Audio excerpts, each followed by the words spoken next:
2023 as National Safe Boating Week.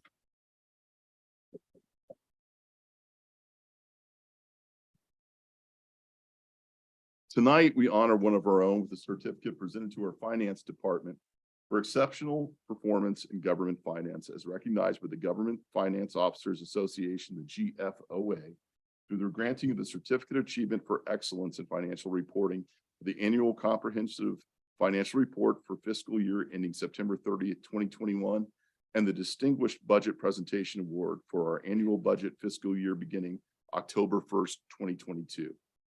GFOA's Certificate of Achievement for Excellence in Financial Reporting is the highest form of recognition in governmental accounting. The report has been judged by an impartial panel to meet the high standards of the program, which includes demonstrating a constructive spirit of full disclosure, clearly communicate its financial story, and motivate users and groups to read the report. GFOA's Distinguished Budget Presentation Award is the highest form of recognition in governmental budgeting. In order to achieve this award, the City of Deerfield Beach had to satisfy nationally recognized guidelines for effective budget presentation. These guidelines are designed to assess how well an entity's budget serves and the following criteria: a policy document, a financial plan, operations guide, and a communications device. The attainment of these awards represents significant accomplishments by government and its management. Stephanie Tinsley, our CFO in our entire department, congratulations on this. Has Senator Pizzo arrived yet? I don't believe. No problem. So while we do that, before he comes in, we would like to have each one of our nominees come on, or honorees come on up to the over here to the right, please.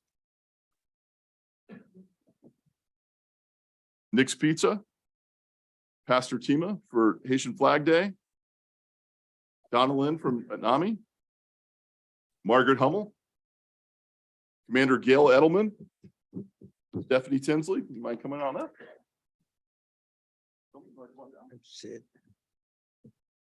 No. You're forcing.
Yeah, that's what it is.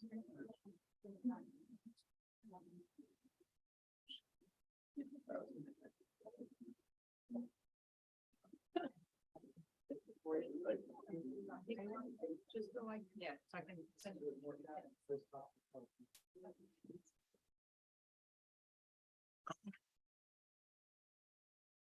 Whoa, it's close. That's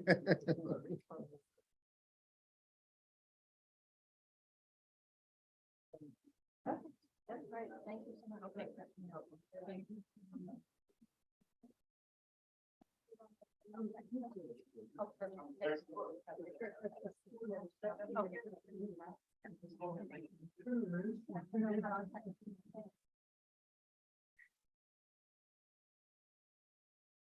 Great, yeah, yeah.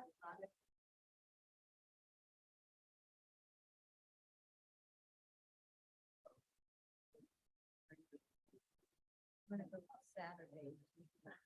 Nick. Thank you.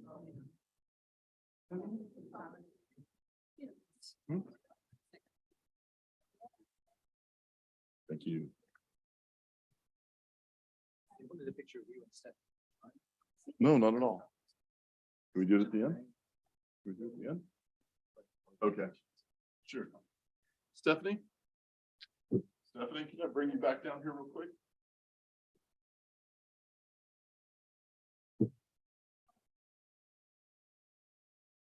I made a special request.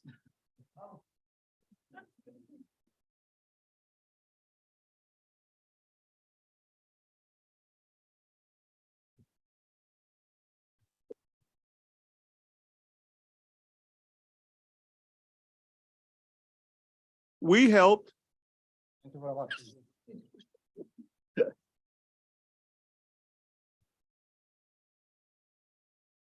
And next, we'd like to bring up Senator Pizzo.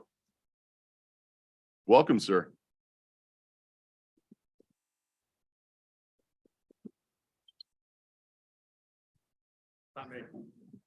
It's me. We're on the clock. Good evening, everybody, Mayor, Vice Mayor, and Commission. Back from Tallahassee over the past couple weeks and trying to get to each of our 20 cities. Pardon my back. I serve all of you guys. I'm Jason. I'm your state senator. Guilty? Well, don't clap yet. Don't clap yet. We've had a number of interesting issues that made headlines, of course, but a lot of good stuff did get done. A lot of bad stuff did get defeated. Especially as it relates to some short-term rental bill also, which was getting worse and worse as the session went on, was defeated. We are happy to announce that if we don't suffer the governor's veto pen, that we have upwards of $3 million for BSO for the digital forensic unit, as well as a real-time crime center, which would help all of the communities served by BSO. Working with Department of Emergency Management Director Guthrie. He just texted me on the way over here. They're working on a $5 million grant and allotment for sargassum seaweed to try to do something about it because it's coming in droves, 5,000 miles wide and 13 million metric tons. Yeah, it's going to be bad. So when it's dry, it gives off hydrogen sulfate. So just be careful on the beaches. But I'm happy to take any questions. Wanted to say hello before as soon as possible after session. This is supposed to be a part-time state legislature, but that's a joke. It's 80 hours a week and it's okay. And I'm happy to do it. And we hold a number of town halls. So if you live, we've had 3 town halls on condos in the past week alone. We'll have more and they'll be recorded to disseminate. We did very little to do anything about property insurance in Tallahassee, unfortunately, this session. Very little. Now we were busy doing other things. So, you know, it's effectively where we are. Does anybody have citizens? I do. Yeah. Okay. So last special session, they included this requirement that even if you're in a condo, you need to have flood insurance. And I kind of stomped my feet and complained because I also have citizens and I'm the only senator that lives in a condo. And so we had that repealed this session, thank goodness. And other things, but I believe wholly in home rule and that you good folks govern closest and best, and that as the onion starts to peel away and that bullseye gets wider and wider, we're less in touch. I mean, we're gone effectively 6 months out of the year, and you guys, you know, see your constituents every single day. But if you have a pen or if you have your phone out, my cell phone number is 305, and I'll share it in a few minutes. 305-505-8478. She's got it. And then she'll give it to you and then you can give it to her. And then 305-505-8478. And I'll close with, there are just 40 of us to represent over 22 million people. And so I actually proudly represent 20 cities. And I know sometimes we try to make as many meetings as possible. We just came from Fort Lauderdale. That's why the town halls that we hold are often very important. And I know Cariana is here from Senator Tina Polsky's office as well, because we share Deerfield Beach, but we try to be in 3 or 4 places at once. So probably the next commission meeting, you might see Senator Polsky. Happy to take any questions, and we are available to you at all times. Thank you. Thank you. Good to see you. You too. Last time I saw you, I was bartending for a charity event. Yes, you were. We won, by the way. So Yes, you did. thank you. Thanks, everybody. Thank you, Senator Thanks, Pizzo.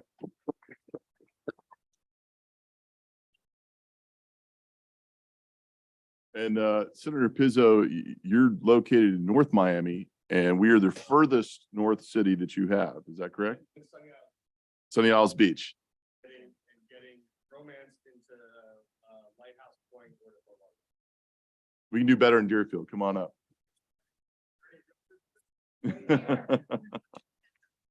Thank you, Senator. Appreciate it. Madam Clerk?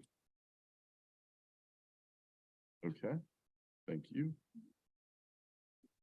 We're gonna bring up Captain Hofstein for some recognition.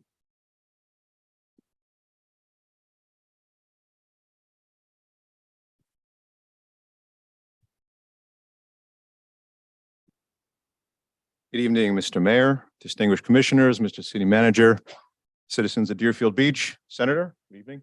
Tough act to follow, but thank you for having me up here. If you'll kindly join me. I have some special guests here.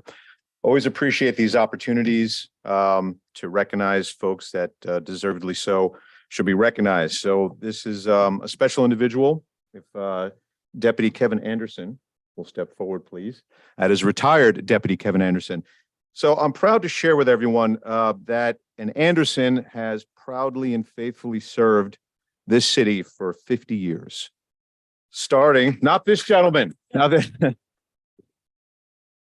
like, wow, how does he do it? But it started with Sergeant Roy Anderson. That is Kevin's father, who began his service with Deerfield Beach Police Department in 1973 and served until 1996.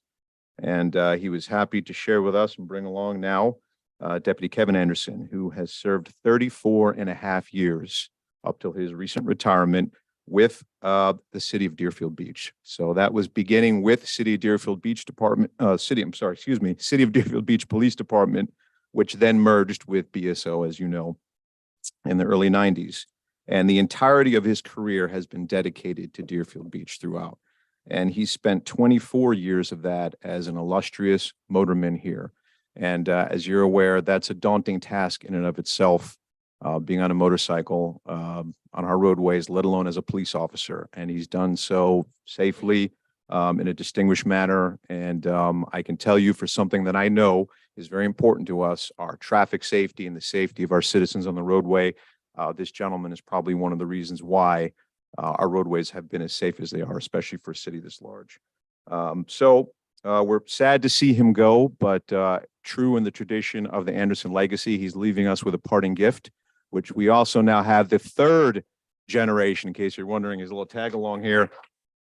You have Detective Tyler Anderson, who is proudly carrying on the tradition. So he kind of parted ways a little bit with the whole motorcycle gig, but he's a very distinguished and accomplished detective who's serving our city very, very well.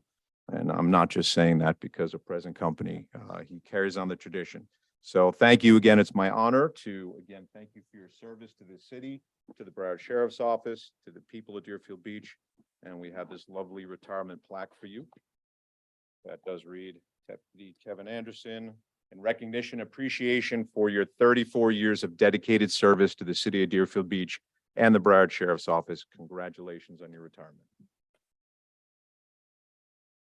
Thank you.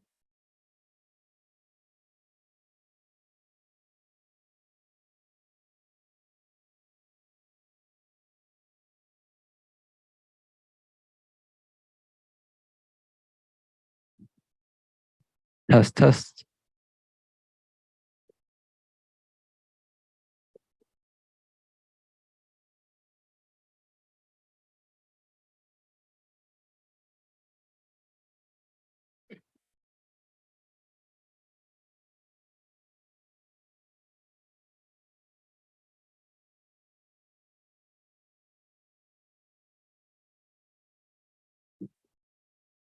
Test.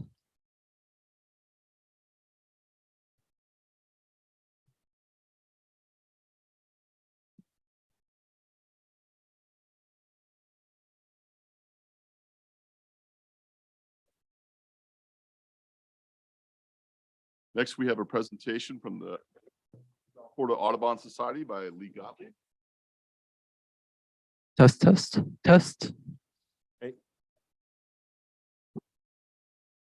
Somebody left this here, somebody's phone. No, it's not a parting gift. I take it. Mayor and Commissioner, thank you very much for having me today to discuss a very important subject.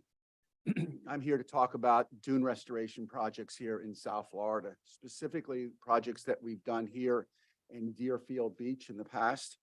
But first, I want to talk about why dunes are actually important. For those of you that don't know, dunes stabilize our beach. They protect our properties from storm surge. They provide habitat for several different animals on our beach. But really, the bottom line is they are the first line of defense between us and the ocean. And as we've seen over the last 10, 15 years, storm frequencies are increasing. The intensity of the storms is increasing, and we are more and more vulnerable every year as climate change continues to raise sea levels. So the dunes actually serve a very important purpose. And in my opinion, the very most important purpose is the protection of our property, protection of our resources, and protection of the beach. So I'm just going to go generally over some of the things that we've done in the past. For those of you who aren't aware, in 2015, we actually started doing some pilot projects here in Deerfield Beach. We worked with several corporate partners with the volunteers and planted, I believe, 3 or 4 separate areas. And we wanted to see what kind of results that we could actually visually see over a period of time. And now we actually have results. And the results are the following. We don't see sand. We don't see the wind-blown sand behind the dunes, where we see sand blowing on our other parts of the area, and we have to put sand fencing to prevent that from happening. Where behind the dunes, we don't see the sand. Some of the people thought that the dunes would impede their view. Well, in fact, the dunes don't impede their view. In fact, the maintenance of the dune has been very minimal over the last 5 or 6 years. We really haven't done anything until recently. We had another volunteer group go in there and clean it up. We feel that it's probably saving money for the city, and that you don't have to maintain sand fences, which I'm sure most of us would agree are very unsightly, and they're not very effective, and they're constantly falling down, and the city constantly has to replace them and repair them. Do we really want to see sand fences on our beaches here? If you look at the examples of what it looks like with sand fencing and what it looks like with the natural vegetation, I don't know, when we were out there last time, most of the people said, it doesn't look very nice. It looks like a construction zone constantly out here, where they looked at the areas that were planted and said, this looks really nice. This is really pretty. And it doesn't affect our ability to sit on the putt-putt grass, which was what everybody objected to, that they wouldn't be able to sit on the grass. The two of them actually coexist very well. And I wasn't surprised to see any of this. I've done this enough times to realize that if you plant the dunes properly, and you plant them in a place that they don't impede your recreational activities or your vistas, they actually will benefit the city in the long run in cost, and that you don't have to constantly repair or replace the putt-putt grass directly behind the dunes. And as far as the maintenance is concerned, I'd like to have an idea of what you spend on sand fencing every year, and to keep that sand fencing up there. So we have provided the city an opportunity to see results, clear results of what this actually looks like 5 years later. So we are coming back to the city again to see where the city stands on this position. We have corporate sponsors that are ready to come onto your beach again with money and time to actually do the work to help the city.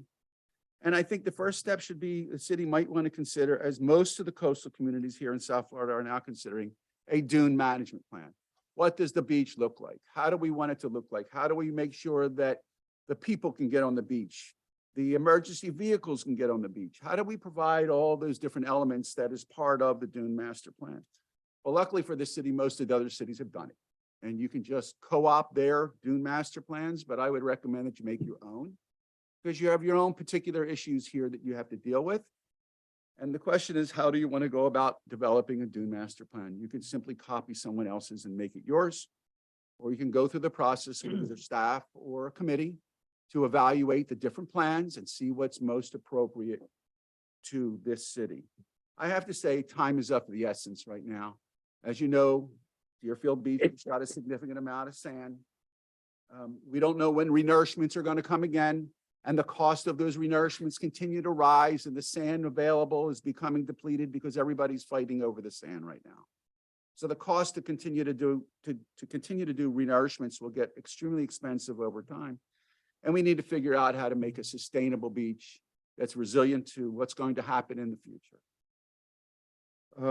One other aspect that we developed along the way was a program called Adopt a Dune, similar to Adopt a Highway, where volunteers come in and volunteer to actually take care of these dunes. And we've been very successful with our nonprofit partners, and we have 8 of them right now that are all working in South Florida to achieve the goal of Adopt a Dune, which is to build a continuous dune from Miami-Dade to Palm Beach County. And we intend to do this by 2026. It's crucial that Deerfield be part of this process.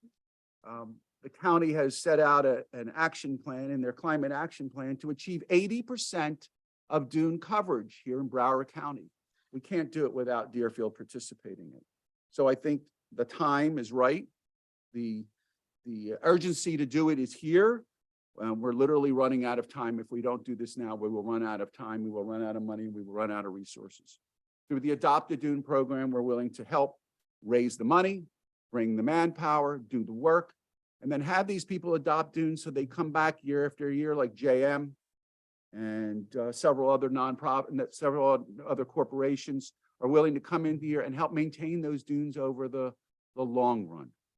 So I'll stop here and see if you have any questions and go from there. Commissioner Hudak.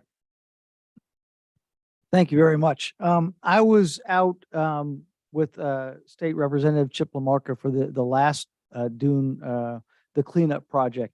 And I was amazed at how, first of all, when I first was running for office, there were a lot of residents who were concerned about these dunes and they were going to get huge and impede their view of the ocean from the, from A1A or from the boardwalk.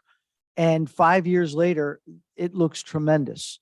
And that was even before you guys did all of the cleanup. So I really appreciate it. But what really impressed me was the difference in the level of the sand where the dune was. And if you can go out there today where the fence stops and where the dune starts, it's probably 3.5, 4 feet higher. There's that much more sand that the dune has stopped from coming onto A1A. We've just spent over $2 million on a rejuvenation project. If we didn't have the agreement with the city of Boca Raton, that could have cost us over $20 million. So this is really important. The timing is right. And I really do fully support this. I think we definitely need to set up a dune master plan. And I'd really like to see us move forward in this direction because it's going to save our city millions of dollars. And it's also going to beautify our beach because the sand fence that is up there is doing its job, I guess, but it doesn't do nearly as good as what Mother Nature does, and it is an eyesore. So I am in full support of this initiative to try to move this project forward. Thank you. Thank you. If I recall, when we had our workshop regarding this, there were several different species of plants that we were doing pilot programs on to determine which were going to be the best, most effective, but 2 also had the least impact on any views or anything like that, what we talked about. I was told that the pilot program did not get to complete itself because the hurricane took out many of the samples that we were using. And some of those pilot programs were destroyed due to a hurricane. Is that accurate? Well, it is accurate. Unfortunately, those plants were planted way too close to the ocean, so they were doomed to begin with. So the fact is you can't put dune plants or any plants up at the edge of the ocean. So it was an inappropriate location to begin with. And unfortunately, it did not work, but it's a good example of what not to do instead of what to do. The pilot program that we have now, the ones that have survived have been the ones that are further away from the shoreline. I would imagine they're limited to just the sea oats. Initially, they were sea oats, but Mother Nature has supplied additional plants. And then we did an additional planting this year with the corporate sponsors to add some of those plants that were washed away in the previous project in the right location, right plant, right location. Thank you. Any other questions? Thank you, Mr. Gottlieb. Thank you. Appreciate it.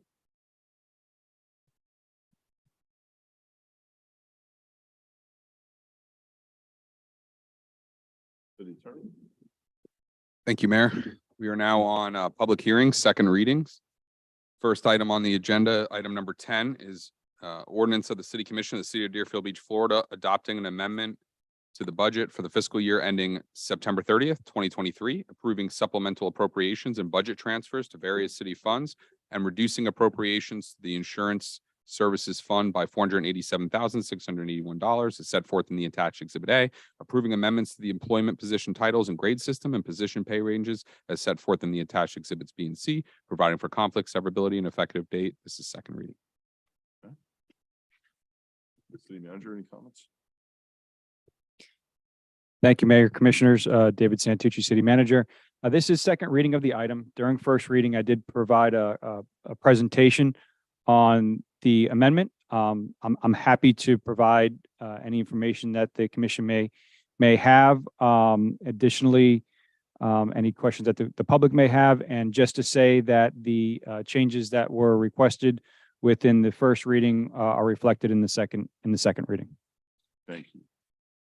Is there anyone from the public that would care to comment on item number 10? Is anyone online? Not seeing anyone coming forward. I'm going to close it to the public. Any comments from the board? Okay. Make a motion to approve. Second. We have a motion from Vice Mayor Parnas, seconded by Commissioner Preston. We have roll call, please. Commissioner Drosky, Yes. Commissioner Hudak, Yes. Commissioner Preston, Yes. Vice Mayor Parnas, Yes. Mayor Cans. Yes. Item number 11 is an ordinance of the City Commission of the City of Deerfield Beach, Florida, amending Chapter 2 Administration, Article 2, Boards, Committees, Commissions, Division 11, Youth Council of the city's Code of Ordinances to revise the Youth Council composition and qualifications for membership, providing for conflict, severability, codification, and effective date. This is second reading. City Manager, before we hear from the board, any comments?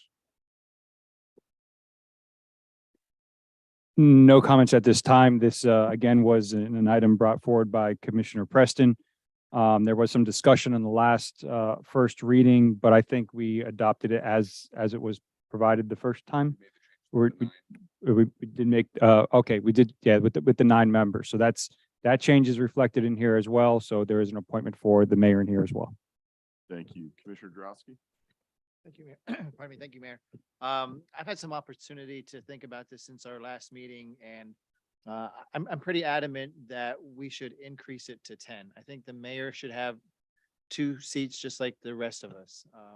We're all in this together. We have equal number of representation on other boards. The mayor was very, nice, to only take the 1 at the last meeting, but I think his representation on this board needs to be equal to the rest of us. And I don't think an extra voice hurts, to be honest with you. So I would really like to see this be 10. What we do together. And this is just a prime example of that. Thank you. Commissioner Preston? We had discussed that the reason that we were going to have it at 9 is so that there would be less confusion, but I'm actually okay with that, Commissioner. I don't really, if the board would like to have that extra person there and give the mayor 2 representatives, that's not a problem. But I would like to explain to the public exactly what's going on here. This is something that I brought forward because so often in politics, we leave our kids out of the process. I mean, how do you become to sit where any of us are? And you just basically decide that you're going to run one day for office. I believe there should be a learning process, and that should start with our youth. So what I brought forward was for the Deerfield Beach High School, they will have an election, and they will represent their districts. They will have an agenda. They will learn Robert's Rules of Order. They will understand what it is to have opinions, to debate amongst themselves, and to come to a resolution. And it's important that they learn that process, because other than that, we're up here and we serve and we leave, and we bring people come forward with absolutely no understanding about what politics is about and what about representing, constituents. The most important thing that we do up here is we are your eyes, we are your ears, and we are your voice. It does not lie with us. We're not the one. It is you. And it's important that whenever you have an issue, that is properly represented. And how do we do that? Because other than involving our kids, we become the tell-all. And when we leave, well, whoever steps up here. No. So over at Deerfield Beach High School next year, they're going to have an election. They're going to have kids that are going to learn what it is to represent people. And they're going to have an agenda where they're going to sit right up here where we are, and they're going to go through the process. And we talked with the principal at Deerfield Beach High School, Mr. Marlowe. He's all on board. And this is to give you a picture of what this ordinance is all about. And I'm very proud that this is going to happen. My colleagues, all of them, we debated this, we talked about this. And so this is not, though I brought it forward, it's not a Ben Preston thing. This is a City of Deerfield Beach Commission thing, because we actually care about these kids. We actually care about where the city is going. So we want to provide some formal training for them. And I think that this will be a good thing for our city, but most of all, it's going to be a good thing for you. Vice Mayor Parnas, any comments? Yes, this youth council, will they be taught, for instance, are they going to have votes among themselves on issues? Yes, sir. Well, good, because then I think we should stay with 9 so that, like most commissions and legislatures, there's an odd man so there isn't constant ties. No reflection on the mayor having 1 representative, but I think the odd number is necessary if we're going to teach them majority rules. And whatever issue they're discussing and they take a vote, majority has to be available for them to vote. Otherwise, they could go through 10 items and have 5 and 5 and nothing gets accomplished. So I'm recommending that we leave the 9 that we put in, with the mayor having 1 and everybody else having 2, so that we have an odd amount. Or we reduce it to everybody having 1. That would put 5 on the council, but you want more involved, then leave it at 9. That's my suggestion. Just a reminder, these are non-binding decisions that they're making, so. That's true, but if we're going to teach them, let's teach them how it works. Commissioner Hudak? I think 10 is the right number. You just have 5 voting members and 5 alternates. Just like we have That's the 5 here, case. and then each has an alternate, We don't have alternates, but they will. Yes. but they will. If that's the case, as long as there's an odd amount, I have no objection. Commissioner Preston? Mr. Mayor. I was going to say the same thing. Is there anyone from the public that would care to comment on this item? Please come on up.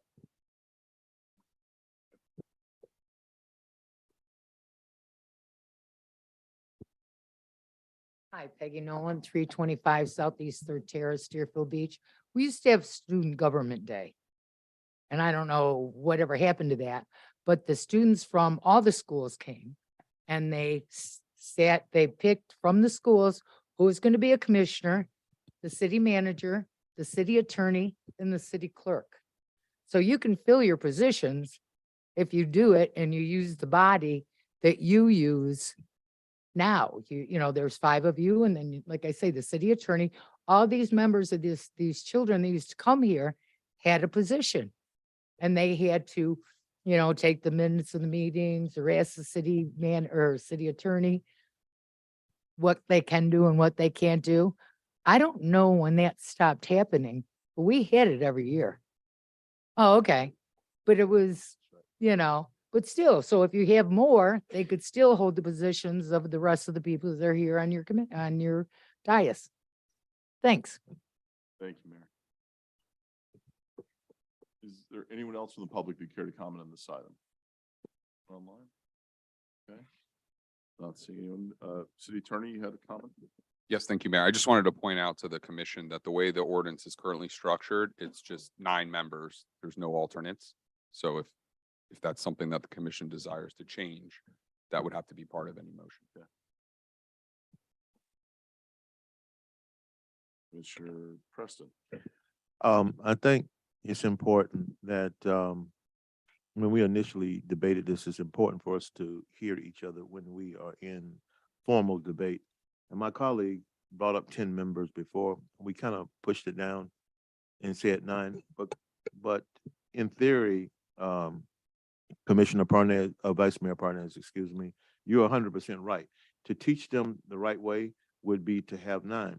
But when my colleague, which I was going to bring up, says that there are 5, that's the way we should go. So if we need to make an alteration to the ordinance, then I think we should do that, because that'll give us 10 or 5 voting. So we solve 2 problems with 1 ordinance, well, at least the adjustment of that ordinance. So I'm okay with that. Okay. What would we need to do? Do I need to formally make a motion? Yes. Yes. We But- need to change Okay. Okay. what we have. Thank you, Mayor. The mayor is the city attorney too. Smart. I'd like to make a motion. And that we make those changes that would reflect that there would be 5 voting members, 5 alternate.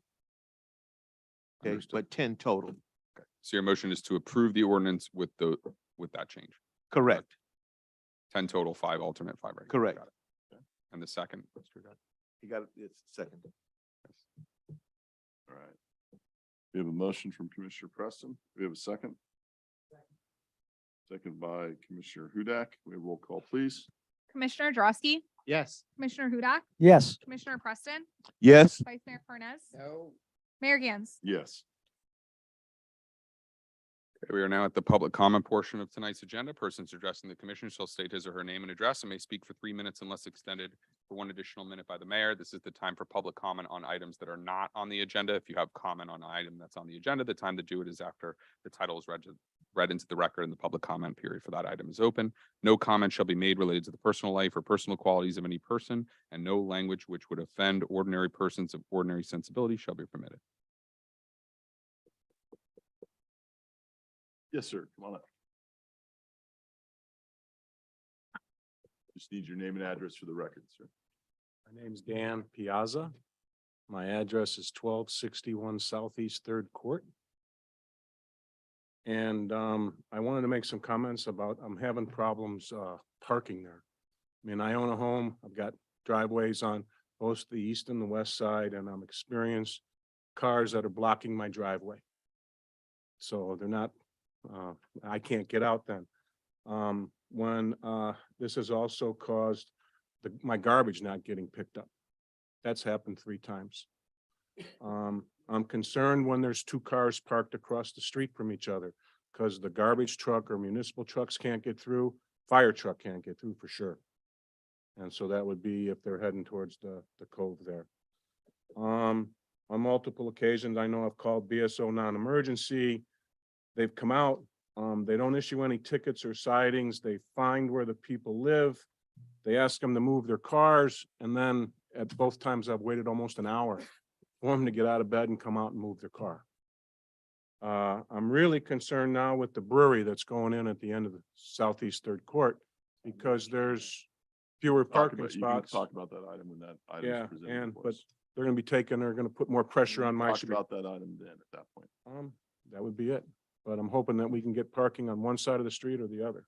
Okay. Thank you, Mr. Cohen. Can I have your address one more time? Your street address? 1261 1261. Southeast Third Court. Got you. 1261. Thank you.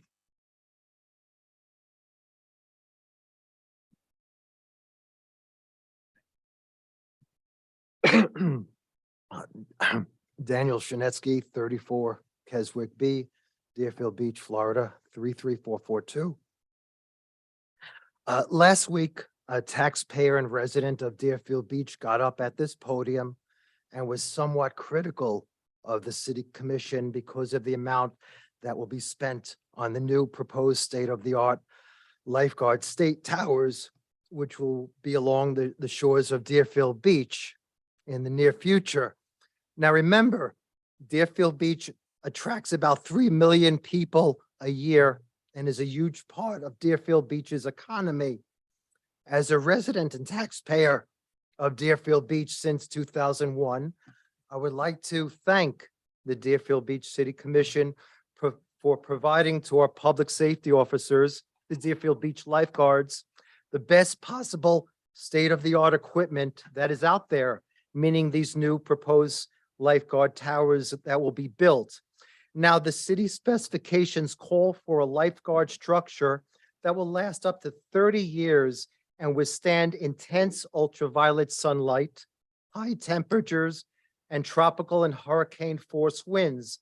These new lifeguard towers, whose price tag included demolition of the old lifeguard towers along the Deerfield Beach shores, are worlds apart. They're a step up dramatically from the simple wooden lifeguard towers with a chair, which is what I think the gentleman from last week had in mind when he said, quote, "These lifeguard towers could be constructed and planted for about $10,000, maybe 50 years ago, but not today."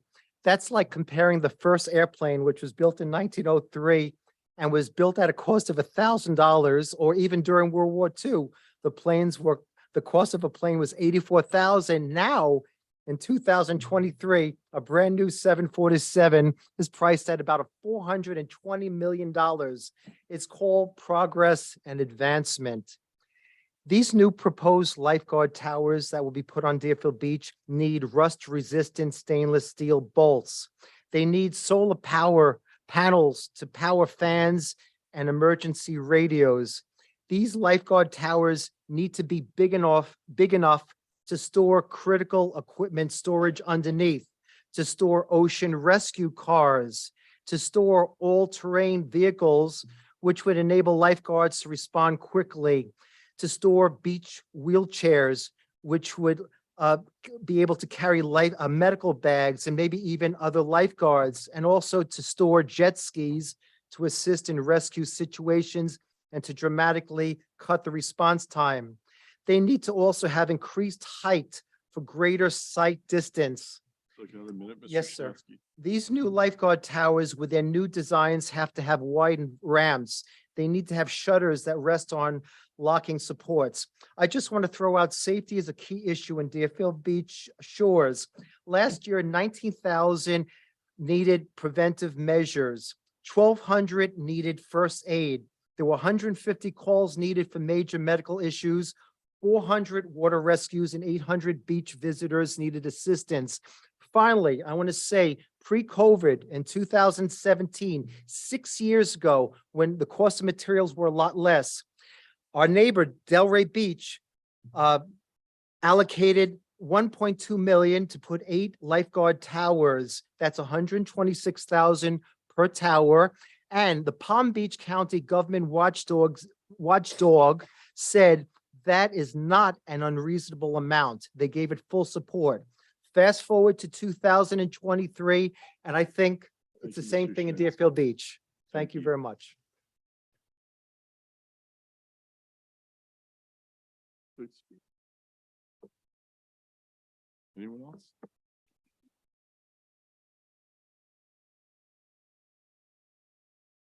Michael Lubin, 16 Little Harbor Way in Deerfield. Good evening, Mayor, Commissioners.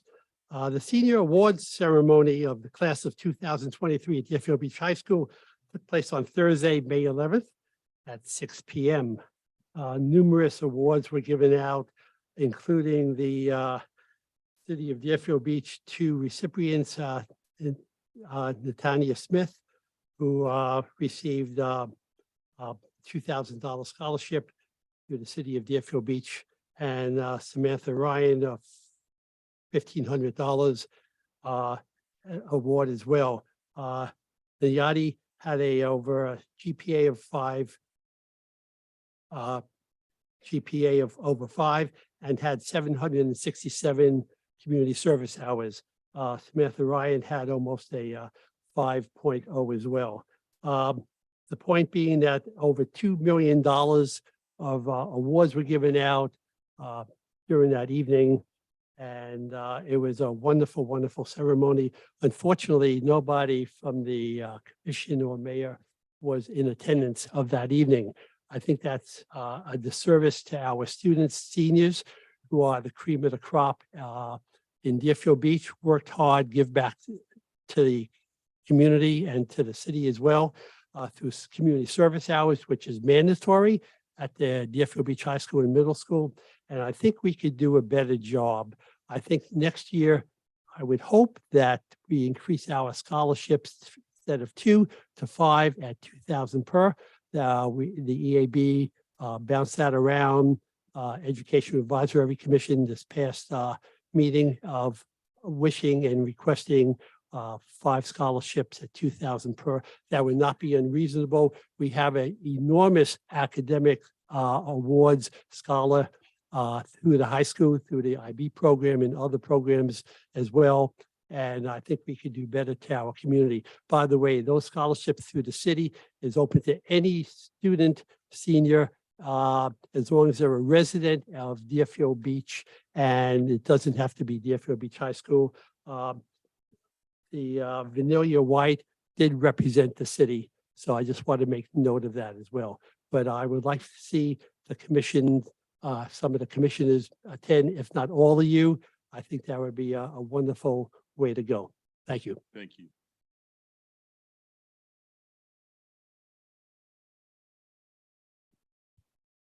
Good evening, mayors. Good evening, commissioners. Katie Freitag, 418 Southeast 2nd Street. First, a reminder that May 24th from 1 to 2, 2 p.m. in the afternoon, we are doing the CPR training at the Women's Club. That is open to the public, and that is from, the address is 910 East Hillsborough. Again, that's May 24th from 1 to 2. Second point is a few of our different local charitable organizations. One major in attendance this evening is participating in Christmas in July, providing over 600 homeless children in Broward County a true first day back to school experience with new clear backpacks, including a school uniform, play clothes, socks, shoes, everything they need to walk in on the first day of school, just like every other student. In years past, we were able to put collection boxes on city property, such as City Hall and CCC, to help collect items that are needed by these students. And we hope to do so again. I will be pleased and very happy to provide the boxes if we're allowed to do so. I'm also looking forward to Ocean Blues and Brews this Saturday. It's always a great event. Please go online and purchase your tickets and be careful of the scammers. The city has done a great job blocking the scammers and showing what those posts look like and warning potential victims to purchase their tickets online directly from the city. Thank you very much. Thank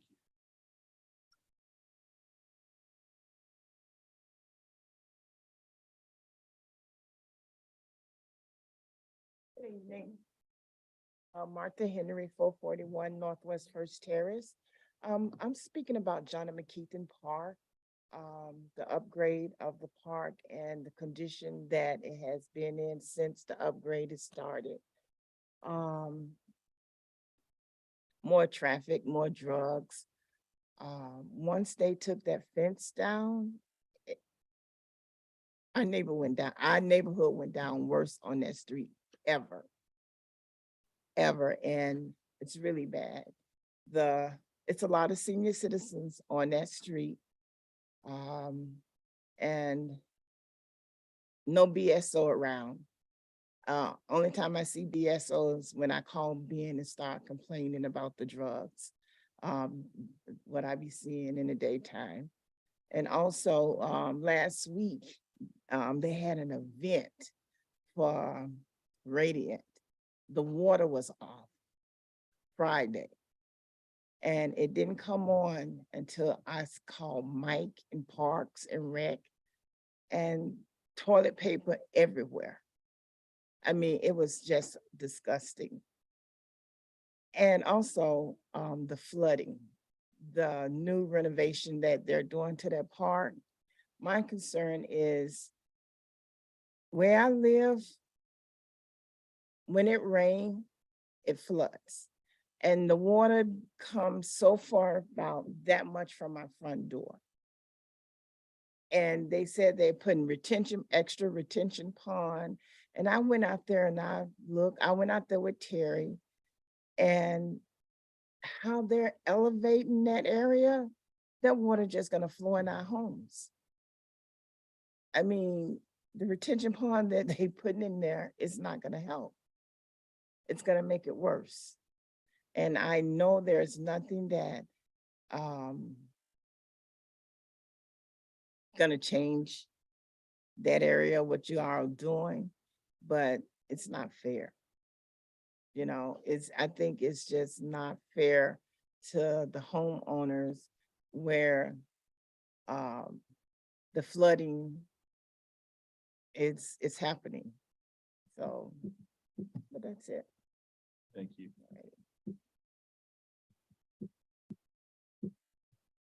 My name is Willie Rosetta Graham Bracy, and I live at 501 Northwest First Terrace. She lives across the street, and I live on the corner on the other side.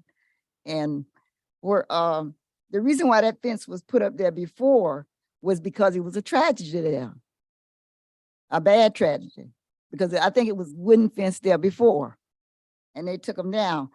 And then the wooden fence that was there not long ago, they replaced it because they were broken because the kids, you know, people go out to and climb on them and sit on them, and you cannot, you know, they don't last forever. They would, but that fence, it lasted a long time.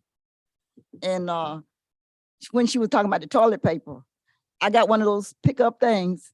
The toilet paper was all in my yard Saturday morning. And that's ridiculous. The bathroom was locked, so they didn't have no place to go. So I must be used the bathroom outside, and then the toilet paper got over there in my yard. Ms. Gracie, was the water off or was the bathroom? It was off. The bathroom was open. The water was off. But they came out there and cut it on.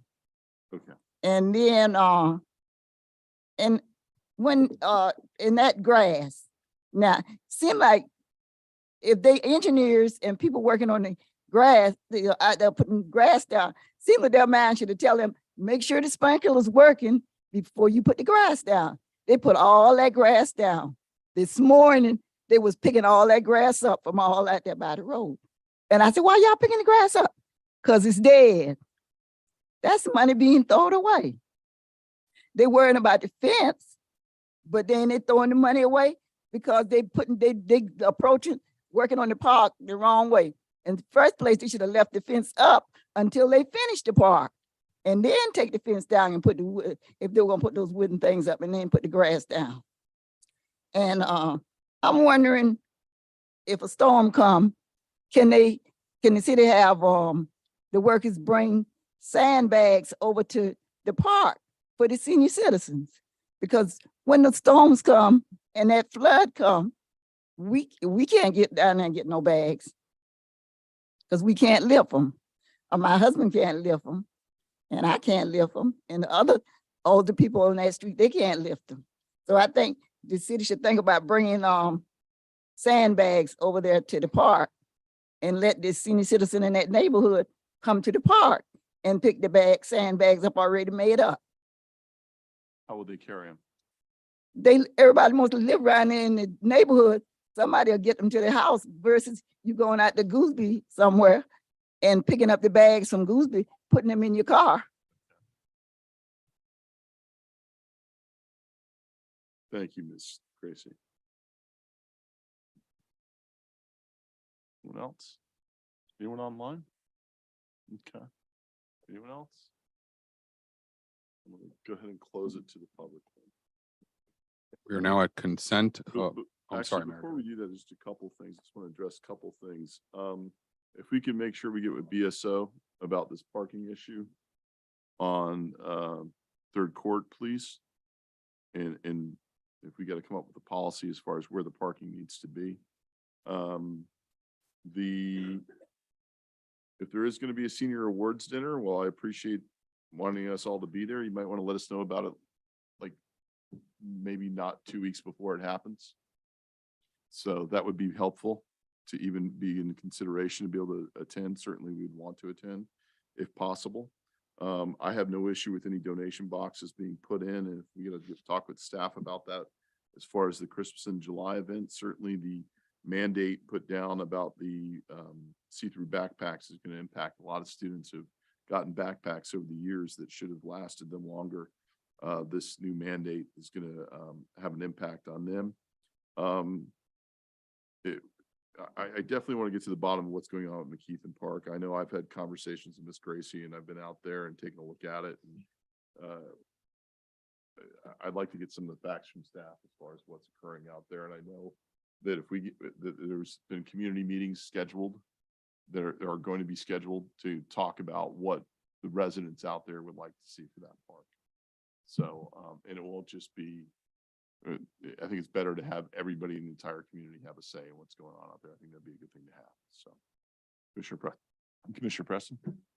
Yes, Mayor, just to let you know and my colleagues know that I've gotten multiple calls from the residents in that area. And basically, most of them are asking that the fence be put back up. So I just wanted to let you know that I am getting those calls. Thank you.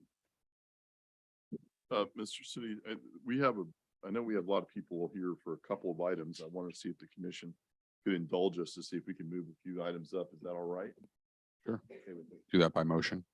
I believe probably the ones that should move up, and let me just make sure I have the right titles and right areas. One would be number 17. I'm going to ask to be moved up. And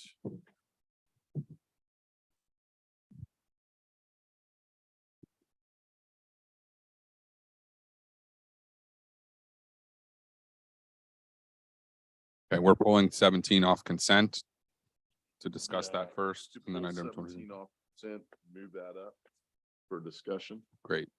Is there a motion from the commission to do so? Commission, we need a motion. Motion to move up item 17 from consent and item 22. Second. Motion from Commissioner Preston, seconded by Vice Mayor Harness. All in favor, say aye. Aye. Okay, item 17 is a resolution of the City Commission of the City of Deerfield Beach, Florida, approving an agreement between the City of Deerfield Beach and Kiwanis Club of Deerfield Beach, Inc. regarding bus benches and shelters for a 5-year term with 2 optional 5-year renewal periods, providing for execution, severability, and an effective date.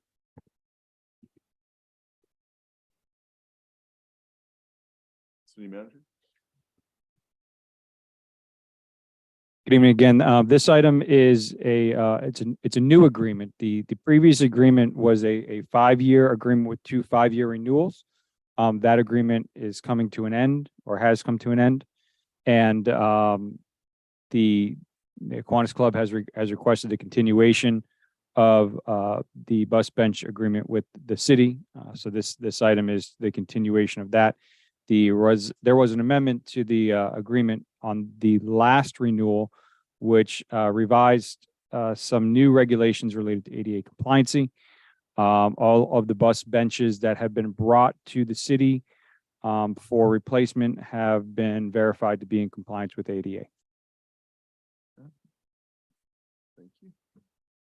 Is there anyone from the public that care to comment on item number 17?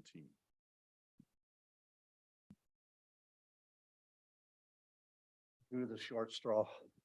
There's 20 of us here. But By a show of hands, who are here for this item? Thank you. This is a ship we'd be tipping, so. so do I get all of their time? So No. I could tell. I do have a brief presentation. That's more a gift for you than anything. If you no, you please hand it to the city clerk as we'll pass it out to us. Thank you. And your name and address for the record, please.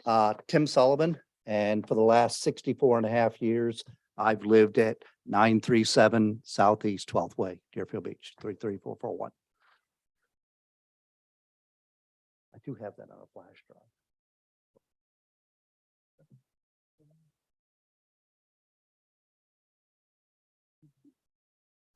Go ahead, Mr. Sullivan.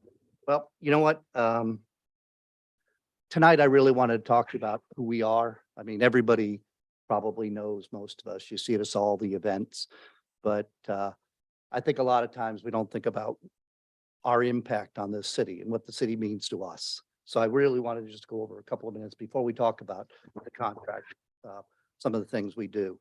So first, who we are. Kiwanis International is a international group of clubs that tries to change the world one community at a time.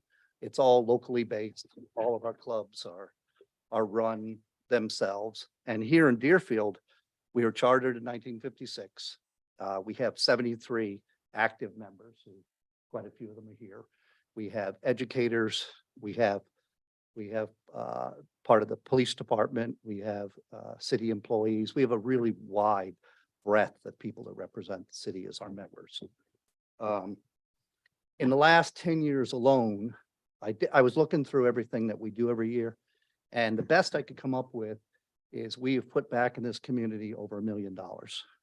And that's through some of the things it's through our fundraising efforts, some of our investments. Bus benches is a very big portion of it. And next, I'd like to talk to you a little about what we do in our community. Education is our big thing. Most of you know that. BSO comes to read with us when we read to the kids.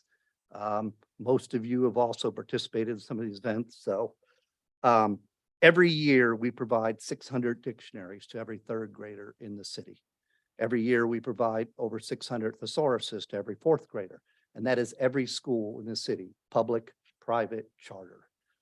We also do a winter and a summer reading program where we distribute over 1,300 books and we read with the children. I would invite you guys to come. If any of you haven't, please come. It is one of the most rewarding things we do, that you can read with these kids. And actually, I went to St. Ambrose and I read to the kindergarten class at St. Ambrose last week. That we also offer individual reading assistance through the Deerfield Beach schools. We have our big reader, Gordon, here, who volunteers all the time. I know Mike just got up and talked about scholarships last week. Every year, we give at least $12,000 in scholarships to Deerfield High School students. Oh, no, I'm out of time. We also sponsor 6 service leadership programs through the elementary, middle, and high school. Our SEED program, which we're in the middle of right now, that offers workforce see, now I got nervous. So that offers training and heading into the workforce for our in-need children. And again, some of you participated in that. And then, of course, we provide school needs as they come up.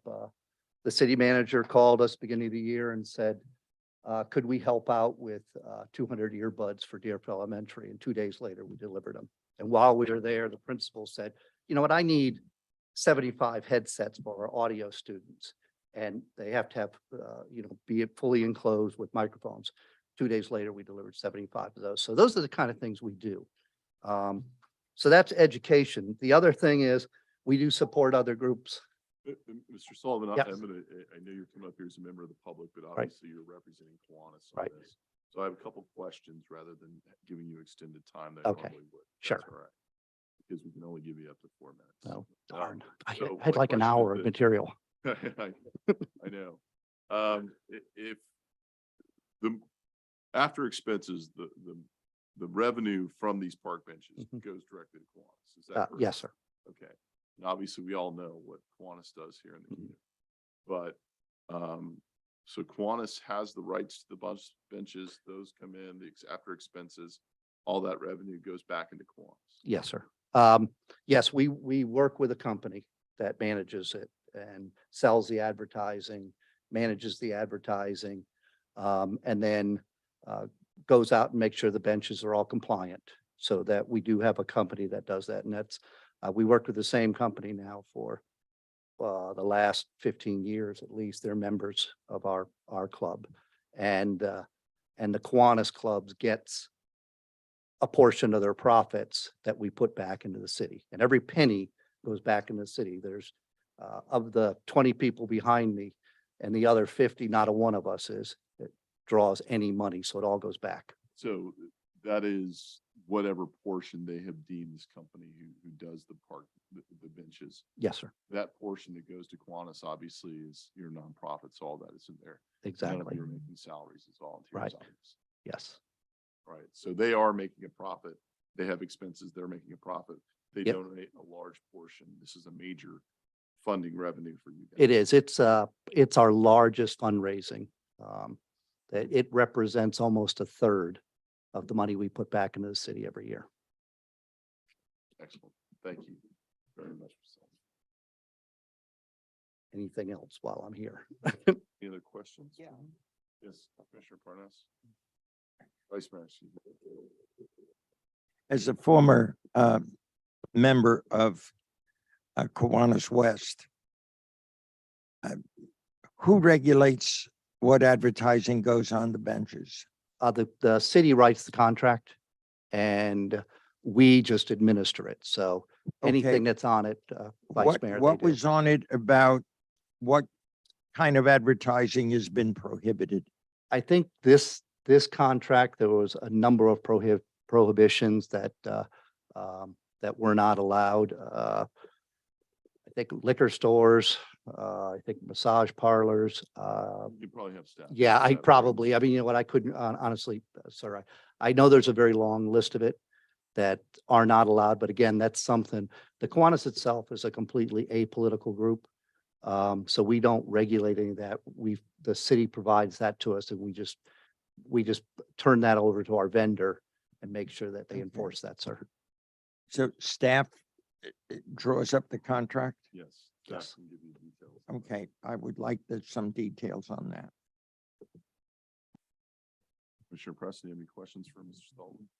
No, I don't have a question. I just want to make a comment, Mayor, and I will tell you that that Kiwanis has been an effective part of our city for many, many, many, many, many years. Before I ever thought about being a commissioner, before anybody up here ever thought about serving, the Kiwanis was in place and functioning without blemish. They have done a tremendous job. They have changed the face of so many youth in our community, and oftentimes not looking for any type of special recognition. They are truly a partner when we think about what happens in the city of Deerfield Beach. They are honored, and we need to help them in everything that they can do. So with this contract, I know that there are minds out there that have to look at this, and they're not going to bring something forward that would create any type of bad image for our city. They're going to do what is right because it's right to do. And like I said, before a lot of people even moved to this city, Kiwanis was functioning, getting it done, making a difference. You know, I'm not going to call anybody's name, but there was a very, very smart young lady from Deerfield Beach High School, very intelligent, and was on the student council and student government, I should say. Very intelligent young lady. However, there was no money to help her to graduate, to take the pictures, to feel like she should feel. You know who came to the aid? Kiwanis. And they have done that sort of thing for years and years and for so many people. They are truly difference makers. And I trust that whatever contract that they work with the city is the right thing for us. It's the right thing.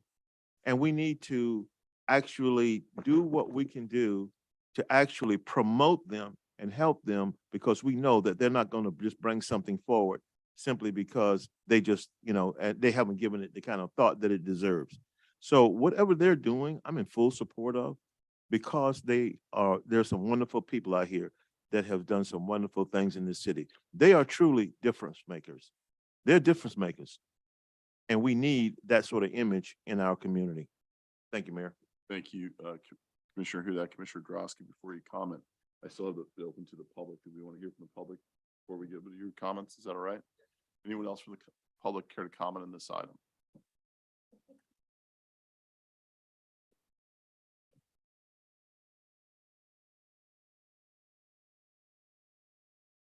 Hello, hi gentlemen. My name is Maria Larico, 1551 Southeast 12th Street, Deerfield Beach, Florida. So guys, I just have one question. And by the way, to the Kiwanis, we want to make sure that they have the right funds, the right amount of money. Is there any budget that we can look at? Right, they might exceed what Deerfield Beach's expectations are, but do they have from the vendor the right amount of money coming in? Right, so those benches, each of them have a cost, and what they provide is immeasurable. We want to make sure that with a 5-year contract and 2 options, that going into the future, their money is protected, right? So I think it would benefit the Kiwanis Club and everyone in Deerfield that we're able to look at what the benches generate. How many benches are there? What are the costs?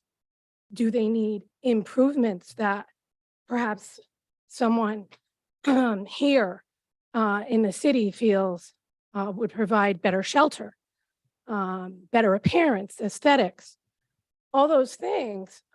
For 15 years, the city is going to be put in a stronghold, and so will the Kiwanis Club. And they provide, like I said, a great resource, and they're a great asset. So I think at the very least, if we could just be transparent and see a budget, that would be very beneficial. A budget for what? I'm confused. So the cost of the benches Okay.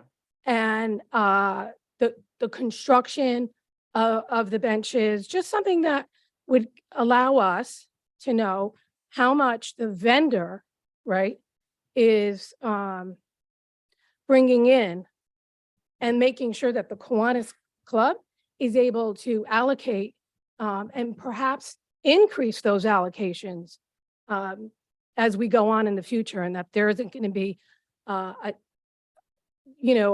cost that increases. And again, aesthetically, we also want to know in 15 years, 10 years down the road, let's kick the can. Maybe we want to do something different. Thank you. Okay. Is there anyone else from the public that care to comment?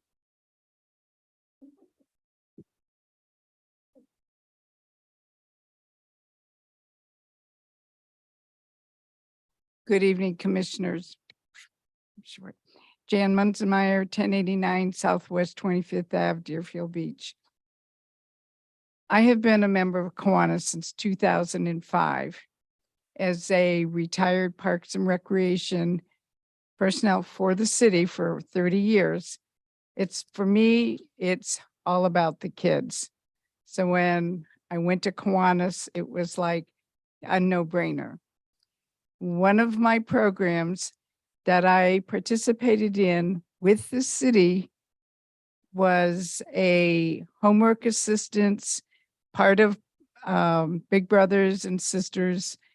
While I was a city employee, I had a little young lady who was 7 years old. We have remained friends all these years. I just went to her graduation from the University of Tampa, where she was been on the honor roll the whole time. She's going on to become a lawyer. She's one of our own Deerfield Beach. Throughout my Kiwanis year, we have done nothing but work with the children, work with the city, and participate in all of our city programs. This is our city. This is my city.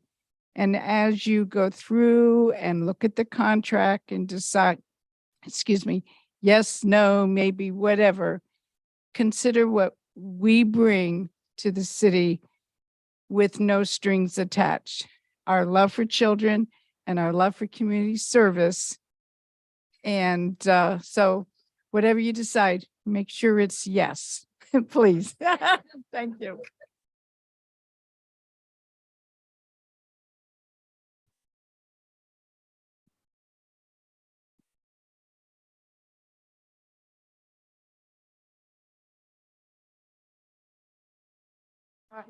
Patricia Link, 252 Ventnor R, Deerfield Beach. This is the first I'm hearing about all this volunteer work. So what I don't understand is, just try to explain to me, because this is a whole new subject to me, is why would we give the money, the contract money, to a group to do volunteer work when it's an agreement between the advertisers and the city? So that money, why is that contract money not going directly to the city for all of you to make the decision of what to do with that money? We'll give you an explanation. It's not quite what you. Okay, well, you understand where my I think I do. conception is coming from? I think That this so. is an agreement between the We'll sign company and the city. So why would that profit go to a volunteer agency and not go back to the city? We'll give you some clarification. Okay, on thank that. you. Thank you, Ms. Lane. Thank Appreciate you. it. Hello to everybody. Anyone else from the public care to comment? Anyone online? I'm gonna close it to the public. Commissioner, well, actually, can we get some clarity from staff exactly how this contract works and what all this means? Sure. And I did want to clarify a comment that was made earlier. My office did prepare this agreement, but we do not prepare the agreement between Kiwanis and their advertiser. That is between those two parties.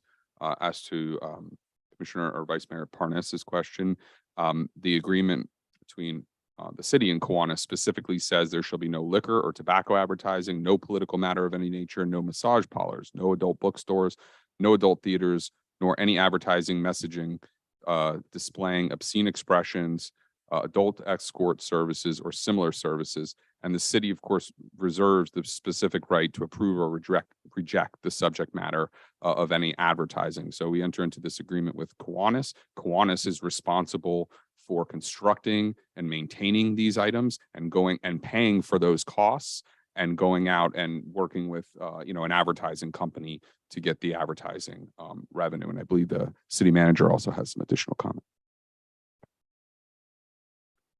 Thank you, Mr. Soroka. Additionally, I want to note that the design of the bus benches, the actual construction dimensions they're provided in the backup.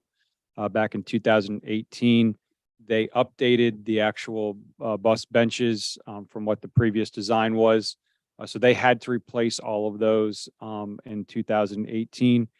And those bus benches can be seen. Actually, the first prototype that they brought out was at the bus shelter at MLK, just in front of Rita McKeithen Recreational Complex. So that prototype and what's been put out throughout the entire city can be seen there. And as Mr. Soroka mentioned, our agreement is with Kiwanis. It's not with the bus bench provider or the advertisers. It is with Kiwanis so that they are the provider of the bus benches for the bus pickup locations. Let's see if there's any other. So in terms of the aesthetic design, we are in a more modern aesthetic design, but if we don't like it, that's something that I can request them to change at any given time. But again, they were just updated 5 years ago to a more modern design. Thank you. So I mean, obviously Kiwanis has the right to work with any vendor that they want to provide these bus benches. So as far as asking for a budget, as far as how much they make, I think what was asking, that's between Kiwanis and the company that they choose to work with. The agreement with the city is with Kiwanis. Kiwanis and that company who they choose to work for are responsible for all the advertising, the maintenance, the construction, everything regarding those bus benches. Have I simplified it so that's what this agreement is. It's essentially taking it, so the city isn't doing that. We're putting this out. Kiwanis is the vendor that is who the contract is with. We know that this is, as they pointed out, we know all the things that Kiwanis does. And as you said, it was, Ms. Larica mentioned, it was measurable, all the things we do in the city. I think we all know that. This is 1/3 of their revenue for fundraising. So this is a huge moneymaker for Kiwanis. I would imagine if Kiwanis feels that the revenue and their responsibility of maintaining these bus benches gets to a point that they're not making the revenue that they need to do it, they would have the right to go out and find another vendor to manage it. Is that correct? Still have the right to refuse certain types of advertising or prevent certain types of advertising. We have the right to request certain maintenance changes and we can disapprove any type of designs that are brought forward. Is that correct? That's correct. Okay. Thank you. Commissioner Drosky, Commissioner Hudak, and then Vice Mayor Parnas. Okay, I'm up first. First of all, I want to thank Kiwanis for being here tonight. I had a very robust conversation with Mr. Sullivan this weekend. And we ended the conversation by me asking him to invite you to come to the meeting tonight. And apparently he took my offer up and did that tonight because you are here in full force. So as my mother would say, you're preaching to the choir when it comes to the good nature and works that Kiwanis does. And for you on my left and the commission's right, I'm not ignoring you, but they're all over here. So my focus is going to be on this side of the room for the next couple minutes. But I see all of you at multiple events throughout the year. I could probably go through these 3 or 4 rows and go up and down and name every single one of you by first name that's sitting there. Now, having said that, this is nothing against Kiwanis. It's nothing personal. And I made these comments to Mr. Sullivan over the weekend, and I hope he gave you a heads up as to what my comments were going to be tonight, is that the issue that I have is not with the contract itself. Because the money is going back into the community to helping the children. So I don't have any issue with that. I almost treat this as like it's a no bid type of contract. That's the way I have it in my mind. And we don't offer 15-year contracts to anybody in this city. We have auditors, we have landscapers, we have all kinds of different contractual services in the city, and nobody gets 5 years plus 2 5-year renewal terms. Nobody gets that. So I have an issue with the term of this particular contract. It has nothing to do with Kiwanis, because if I give Kiwanis this contract, everyone else and their mother is going to come and say, we want that contract too. And I can't give that to everybody in the services that we deal with. And I have to treat everybody equally here in the city. So I'm okay with doing this on a no bid type basis because you do such great work in the community with the dollars going back in. I'm willing to go and not put this out for bid. In the ideal world, that's what we would do, was to put this out to bid. But we're not. And I'm okay with that because of the great work that you do. But giving a 15-year contract, I can't. Even though it's 2 renewal terms, with the city manager's, approval, even if it were switched to the commission's approval, I still would have, everyone would be beating down our door for this type of contract. And I just can't set that particular precedent. So I do like that the contract has the ability for Kiwanis to change vendors. I think, maybe there's a better product out there or there's more revenue for you to have. I know you've been with this particular vendor for quite some time, but that's for you to decide. But we're basically subleasing this, for lack of a better word, for you to manage going forward. So I'm okay with it, but I can't approve it as it is with respect to the way that's written with the 2 renewal terms. I can approve the initial 5-year term, and then have it come back for renewal later. That's what I would be in favor of, but it's nothing against Kiwanis, nothing against the great work that you guys do. I just have to treat everybody fairly that comes before us. And I try, and for the last 6, 7 years, I've tried to keep that my guiding principle, to treat everyone the same. And I would be treating people differently if I were to vote the way that it is tonight. Thank you, Commissioner Grosky. Commissioner Hudak.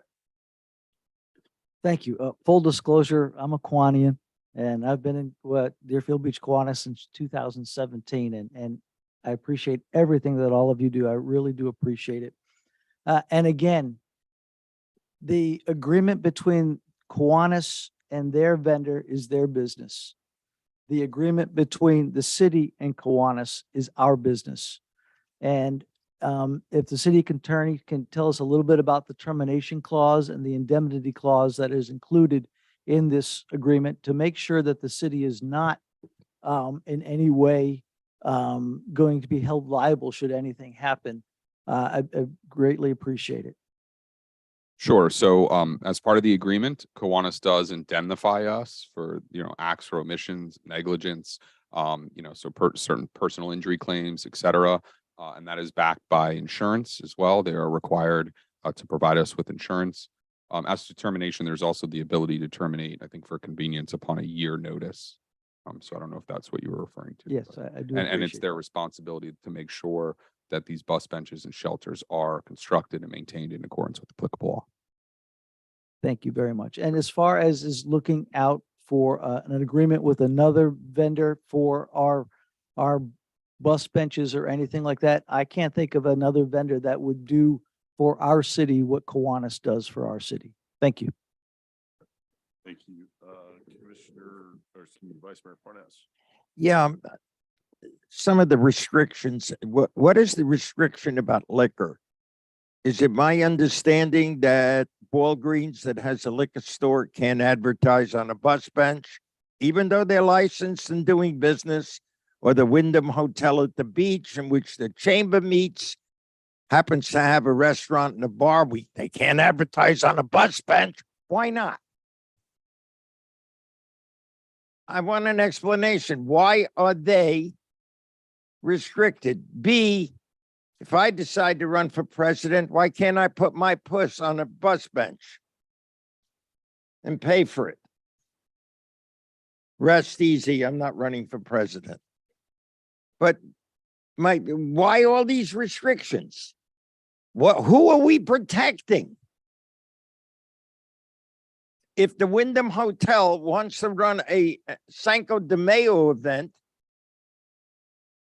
and they can't put it on a bus bench, what's next? No more ice cream cones because they're bad for your health? See, they can't advertise on a bus bench? If these people are licensed and doing business in the city, why are we restricting their advertising if they want it? Who made the decision to be father to the bus bench? I object to it. I think it's technically unconstitutional and unfair that a licensed business that pays taxes to this city is being restricted from utilizing advertising. I see, for instance, when I go to Pompano and I go to Coral Springs during an election cycle, I notice county commissioners' pictures on bus benches, and I really don't think they destroyed the city or the morals of the city by having somebody running for elections picture on a bus bench or an ad. Why do we have these restrictions, and whose decision was it to make those restrictions? Because I object to them. Can I address some of that, Mayor? Yes. Okay, I just wanted to point out this language was in the prior agreement, which was probably from 2008. So it was carried over, and I just want to provide some clarification. It regulates the content of the messaging. So it's not that, Wyndham couldn't advertise, but they couldn't advertise for liquor sales, let's say, on the bench. So I just wanted to provide that clarification. Well, that's what the existing language provides. Ultimately, it's a policy decision of the commission. Yeah, that's a policy decision of you and your colleagues. And I'll go ahead and clarify a little bit further. So we're not talking about the Wyndham advertising their patio bar. What we're talking about is like Bacardi or Bud Light or Miller Light or something along those lines, as well as Marlboro cigarettes, or further, as it says here, massage parlors, no adult bookstores or adult theaters. So, you know, advertising, let's say, an adult, you know, female review place, those types of things would be excluded from being advertised within the limits of the city of Deerfield Beach. Those are what would be obscene expressions, as another example of what cannot be advertised on the city's, not the city, well, you know, it's not the city's bus benches, but within the city's rights of way. I've never been called obscene before because you have no political on there. And I don't consider myself obscene, nor any other candidate that's running for office. No political message. In other words, if I'm against gun violence, I can't put it on a bus bench. If I'm for everybody carrying AR-15s, I can't put it on a bus bench. Whatever happened to freedom? If I want to pay my $2, why can't I advertise my political view? A meeting of the Independence Party will be happening on Wednesday. What's wrong with that? Or the Republican Party or the Democratic Party? If they pay their money, where's the harm? We are so becoming overprotective, but we allow AR-15s in the city. And right now in the state, we allow anybody to buy a gun, put it in their pocket. And Can we keep this to? yeah, the but issues, yeah. well, the issue for me is, why do we have these restrictions and how do we lift them? And I'd like an answer to that. Well, it's a policy decision. If you want to change it, make your suggestion. It can be part of it can be part of a motion if you'd like to make it. Okay, As the city attorney said, we have certain restrictions in place. It's a policy decision. They're left over from previous agreements. okay, anybody licensed or running for office to do business and pays taxes to the city, files to run for office in this city, should have the right to advertise every means, including bus benches. Because I don't see that as a harm to the public. We have many liquor stores in this town. And we have television ads. Maya's Rum makes great pina coladas, but we can't put it on a bus bench. Why? Who's going to be hurt? If a legitimate business wants a decent advertisement, I think we have to change our policy, because I think it's way over restrictive. It really is. You said, well, somebody can't do Myers Rum. Why not? What's wrong if I want to pay for people to use Myers Rum instead of Bacardi? If I may, I'd like to just point out that even in campaign season, we do not allow campaign signs on the city's right of way. And these bus benches are within the city's right of way. So to allow for this, what would be potentially an exemption to the existing rules of no campaign signs in the existing right of way, but you could have campaign signs within a bus bench, would be in essence allowing or putting an exemption to a current policy in which the only exemption would be in cases where a potential candidate or campaign sign would have to be paid for. I just want to make that clarification. Of course it would be paid for. No, I'm not asking that campaign signs go up for nothing. on public property, and which a bus bench would be, they have to pay like any other advertiser. If Walgreens wants to put an ad on a bus bench, and I want to put an ad on a bus bench, if I were running for office, I'd have to pay the same price for the space on a bus bench. Nobody's asking that it be free. But let's live in the 21st century. I don't like restrictions with the implication that it's immoral for a political statement to be on a bus bench, or that a liquor company can't advertise its brand of rum. Are we adults here or what? That's the policy change I'm seeking. If I have to do it by motion, I'll do it by motion.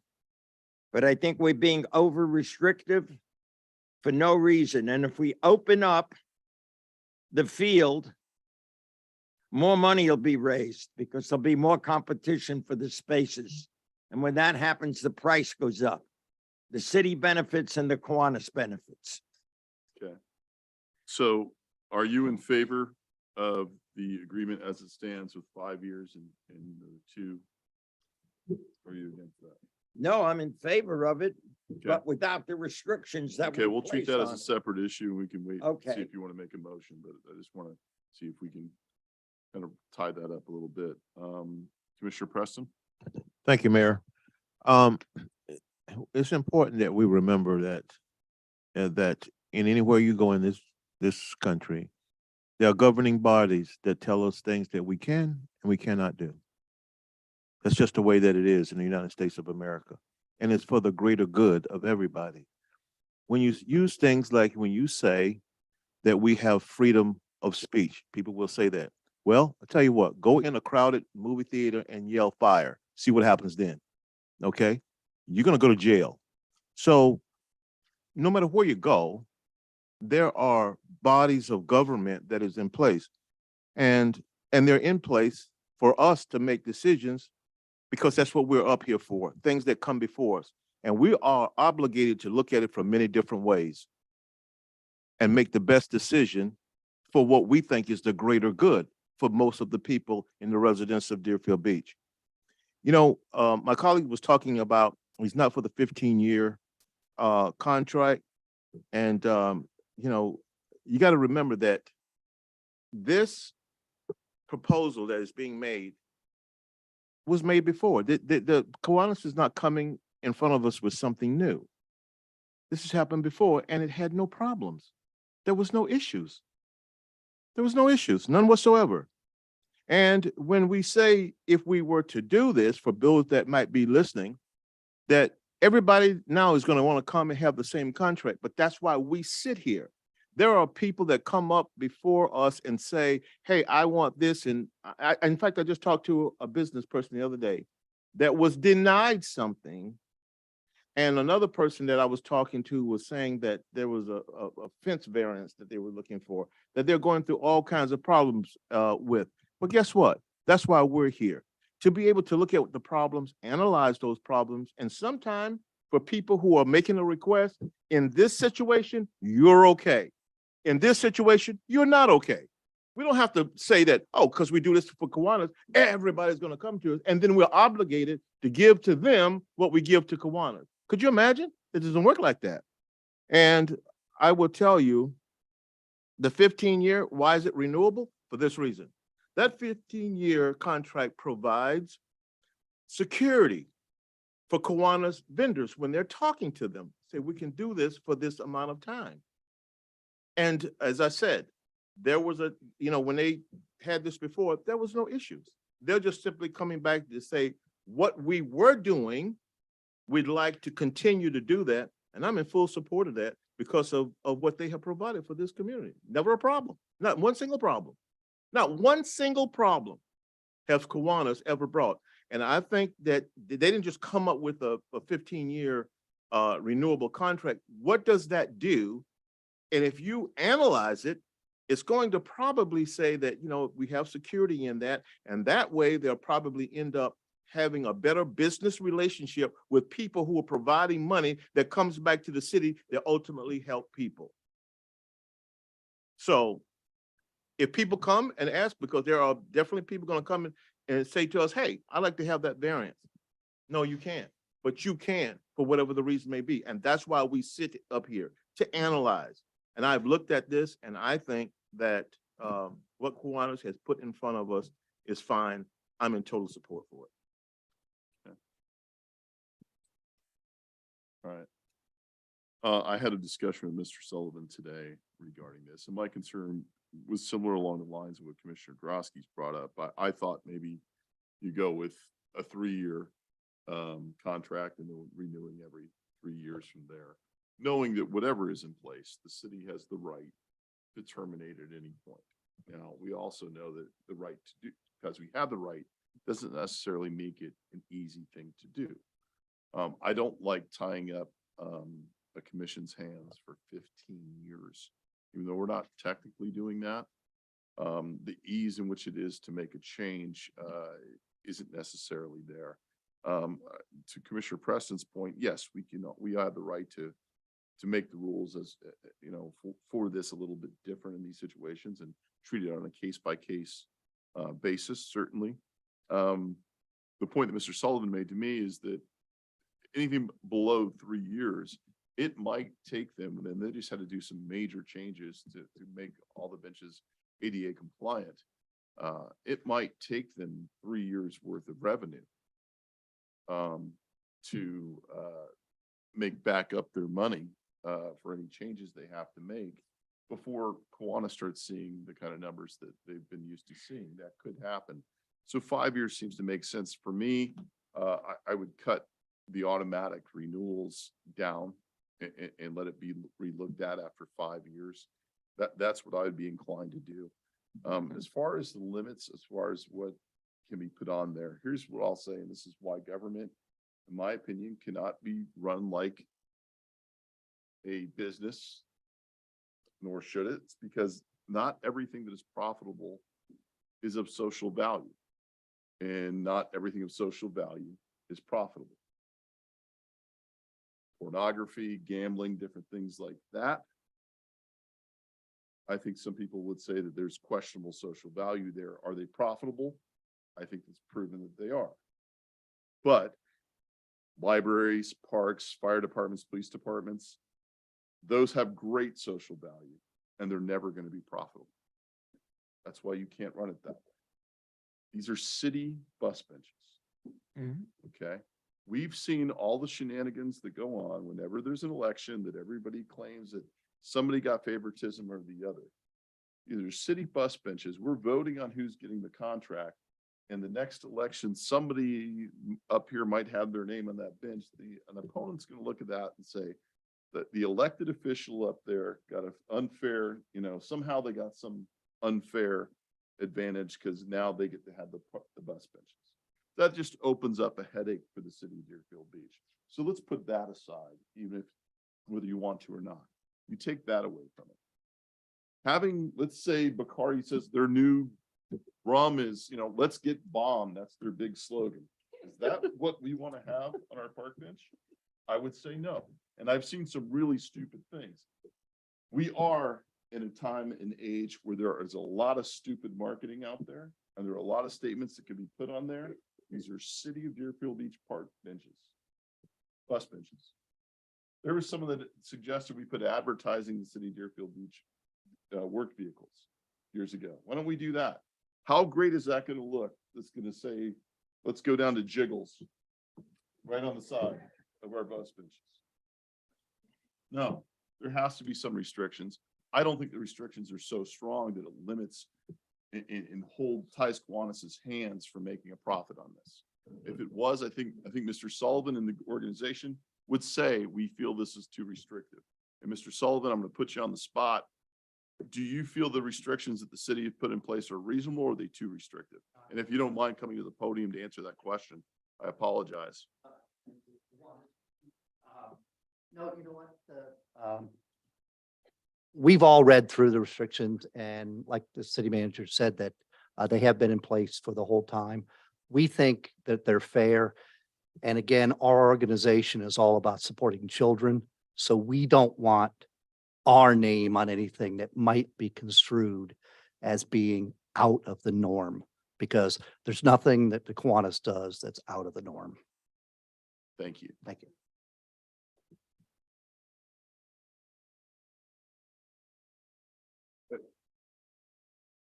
I think the restrictions that are there are reasonable.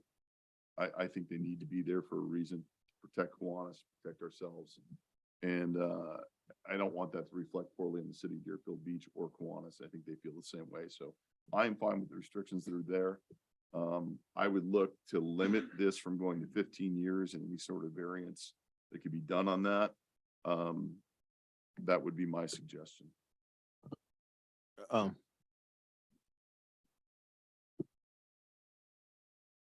Yes, go ahead, Commissioner Preston, sorry. You know, I was just sitting here thinking about that, Mayor, but I'm sure that the Kiwanis know that this is the best move for them to go with 5 years, simply because from a business perspective, it's going to yield them the most. And so I'm confident they didn't just come up with that number. And knowing this organization, if it could be compromised, or at least if you could change it somewhat, they would do it. They would do it. But that is in place because it gives them the best advantage they can have to be able to achieve the goals and objectives that they have created for the organization. And so I just think it should be left alone, and I will make a motion that we approve it just as it is. And I'm going to second that. Okay, we have a motion from Commissioner Preston, seconded by Commissioner Hudak. We need a 3/5 vote on this. Is that correct? That's correct. Okay, roll call. Commissioner Drosky, No. Commissioner Hudak, Yes. Commissioner Preston, Yes. Vice Mayor Parnas, No. Mayor Gantz. Yes.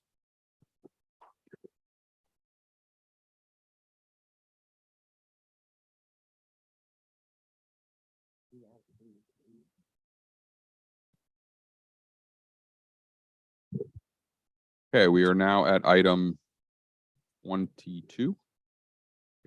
Item 22 is a resolution of the City Commission of the City of Deerfield Beach, Florida, approving the First Amendment to the revocable license agreement with 1500 Southeast Third Court LLC for public outdoor seating and public space adjacent to the property located at 1500 Southeast Third Court, Deerfield Beach, Florida, authorizing execution of the First Amendment, providing for an effective date. And we do have a representative here, Mr. Bachman, on behalf of the property owner.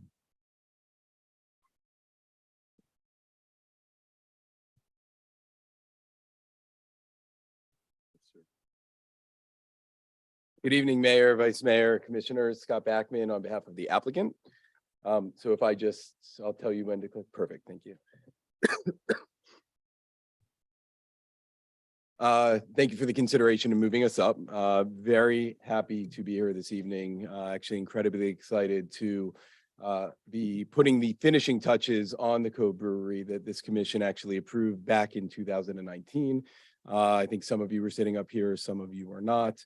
Obviously, a lot has transpired in the world over the course of the last 4 years that actually put the consideration of this project moving forward potentially into doubt. I'm very happy to report, however, that the graphic that you actually see on the screen before you is a current photograph of the building. Substantial improvements have taken place with regard to the building, and we are literally on the finish line of opening for business at some point, hopefully over the course of the next 30 days. We've been hard at work with city staff, putting those finishing touches in place, obtaining our TCOs, and working towards a final certificate of completion. Before getting into the presentation, I would also be remiss if I did not share my client's excitement for becoming the first brewery within the city. As I believe all of you know from the multiple discussions about this, we will be brewing multiple types of beers on property. We will be serving that beer on property. In addition, I know some of you actually came and toured the facility. We have a location to actually can the beers as time goes on and distribute We are fully confident that this brewery is going to become an institution in the city throughout South Florida and really leave a lasting mark as being the first brewery within the city. If you can go to the next slide, please. So first, just starting with location, just as a general reminder, I think everyone's aware, but the property specifically is located in the far southwest corner of the Cove Shopping Center. Shopping center obviously has seen some new life over the years. It's been a landmark location within the city. And this particular building is, I'll remind you of on the next couple of slides, is really until this investment over the course of the last couple of years, sat at the far end of the Cove, relatively dormant. And if you can go to the next slide, that would be great. At first, it was a mini storage facility, and this is what the building looked like. And then if you can go to the next slide, please. When my client had the opportunity to acquire the property, it was undergoing various stages of improvements. The hope was that it would be revitalized into some form of an office building. Unfortunately, that particular developer and contractor fell on hard times and was not able to move forward. And the building sat there looking like this for quite an extended period of time until my client started working with the city. And if you can go to the next slide, please. Back in 2017, there were a number of conversations that took place about this idea and concept of opening the first brewery within the city. We worked very closely with the CRA, very closely with city staff, with many of you that were sitting on the commission at the time, to try and bring this vision into reality. As you can see on the screen with the summary that's there, a number of things that took place, clearly showing the city's support in moving this forward and really trying to create a destination at the far end of the Cove Shopping Center, similar to what you have on the far east end of the shopping center with the Cove, and kind of try and create that connection in between to really continue the lifeblood of the overall shopping center. The CRA awarded funding for certain of the aesthetic improvements that were being made. This commission, in a different form, approved changes to the Cove overlay that would ultimately make way for the license agreement that we are here to discuss this evening, that was approved by this commission in 2019. Prior to that, the site plan and the elevations for the building were approved by the CAB. In 2018, were approved unanimously by the Planning and Zoning Board. And then in early 2019, so just over 4 years ago, that license agreement was approved by this commission. As my client was working on securing a brewery tenant, obviously about a year's time passed and our world changed substantially, again, calling substantially into question whether this type of use would ever be needed again. Obviously, a lot of gathering areas, which is essentially what this is, were called into question, but my client persevered. I think it's important for this commission to know that at the time, my client was just a landlord looking to secure a brewery tenant. My client is now fully invested as a landlord, as a tenant. They have gone out, they have made this investment entirely on their own. They have found a master brewer who has a significant experience in the brewery industry, and they alone are moving forward and bringing this investment to reality based on the representations that were made to this commission back in 2019. So with that, about a year into the pandemic in 2021, we started trying to move this forward again. I'm going to show you on the next couple of slides. There was a site plan change. There was an update to really create a more modern look and feel for the building, which is consistent with the picture that you saw on the first slide. And that kind of leads us to where we are today. We're making a very simple request of this commission today. If you can go to the next 2 slides, please. There we go. This is what you originally approved. And really what's important on this slide is what's highlighted at the top and the far side of the screen, which are the public use areas. You may recall previously that there were 4 parking spaces in this location, that the city, through the Cove Overlay Amendment and through the license agreement, authorize improvements to this area, really to accommodate the brewery, to allow for the type of change, the type of public involvement that we all wanted to see, my client, the commission, in terms of really trying to create that energy within the Cove Shopping Center. What we're ultimately here before you this evening, you'll see on a couple of slides, is really just a change to the west side of the of the brewery area to expand the public use area a little bit on the west side. And I'll show you that plan in just a moment. Next slide, please. 2 slides. So these are the proposed change. I'm sorry, these are the changes that were approved through a CAB approval and a site plan modification that was processed through the city in 2021. There were the changes to the elevation. Again, I'll show you those in just a moment on the renderings. Very importantly, if you can click again, it's gonna, there we go. It's just gonna pull up an animation. All right, that's fine. The highlighted in blue are changes to the interior of the building as we really started to get into the details of what it really takes. Again, remember, my client is now the landlord and the tenant. Previously, when we were before you in 2019, we were the landlord still trying to secure a tenant. How big is brewery equipment? How much room does it take up? This is a 2-story building. And for those of you that were able to tour the facility, you go back into that brew area. It's a fairly significant area within the brewery, and the brewery equipment actually takes up 2 stories. And so we had to modify the site plan substantially to remove almost 3,000 square feet from the second floor of the building. Completely eliminated. You'll see in a couple of slides why that's relevant. In addition, you'll notice in purple on this slide, there was substantial permitting requirements associated with the brewery equipment that necessitated the construction of improvements outside of the wall, a cooler, a number of other equipments that had to be by code kind of secured in through structures. And again, for those of you that were able to tour the facility, you could actually see in the alley, they almost look like dumpster enclosures, a little bit larger, a little bit taller, but fully structural expansions of the building back into the alley. The last improvement is highlighted in green. And what we actually did here, if you remember the last slide in red, we thought it was a better design to actually have a little bit of additional landscaping. And so we reduced the size by about 486 square feet of the public use area that the city originally approved in order to improve the aesthetics and kind of the usability, the practical area on the north side of the building that we'd be utilizing. And that kind of gives rise to the request of why we're here today to do something similar on the west side of the building. Next slide, please. So if you could just slowly click through these are the renderings that were approved by the Community Appearance Board back in 2021. And essentially, if you come out to the site today, this is almost, you wouldn't know the difference between whether or not these are photographs or these are renderings. Those are actually renderings. You'll see the photographs a little bit later in the presentation. Next slide, please.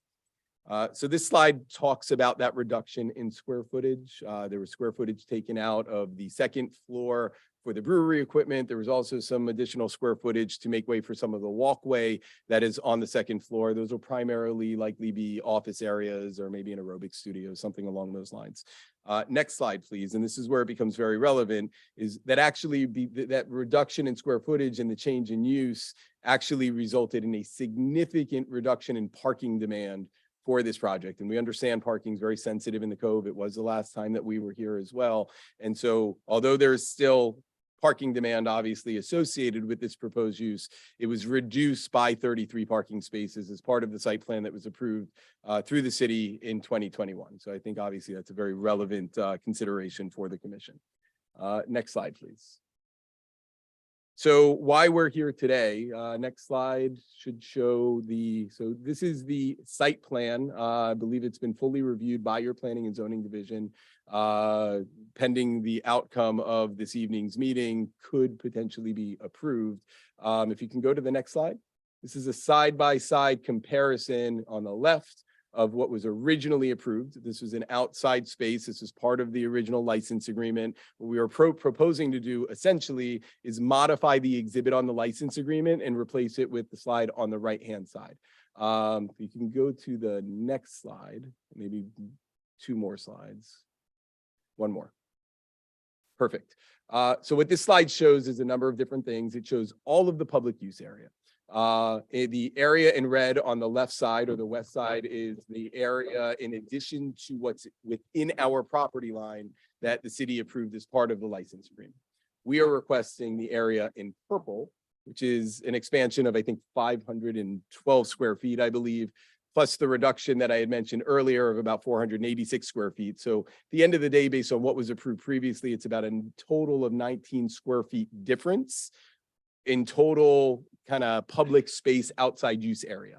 We'd propose to move the sidewalk to the far side and actually make better use for the brewery, for members of the public. Remember, as we talked about previously, as the license agreement clearly explains, as the Cove Overlay District clearly explains, this is all open area for public use. There are not there are no gates that restrict people from coming in or out. The public is more than welcome within these areas. The viewpoint, and we expressed this all the way back at the very beginning of this, right? This is a brew hall, right? We do not serve food, we only serve beer. And so the idea would be that the more people that are there, whether they are members of the general public or actually patronizing the establishment, will bring in individuals with them. Come, one person wants to have a beer, 3 or 4 more are in their party, sit, hang out, have a good time. That's really the concept here. And I think really goes hand in hand with, again, the Cove Shopping Center, the beach just across the bridge, and really creating the environment that we had always envisioned back in 2019. I think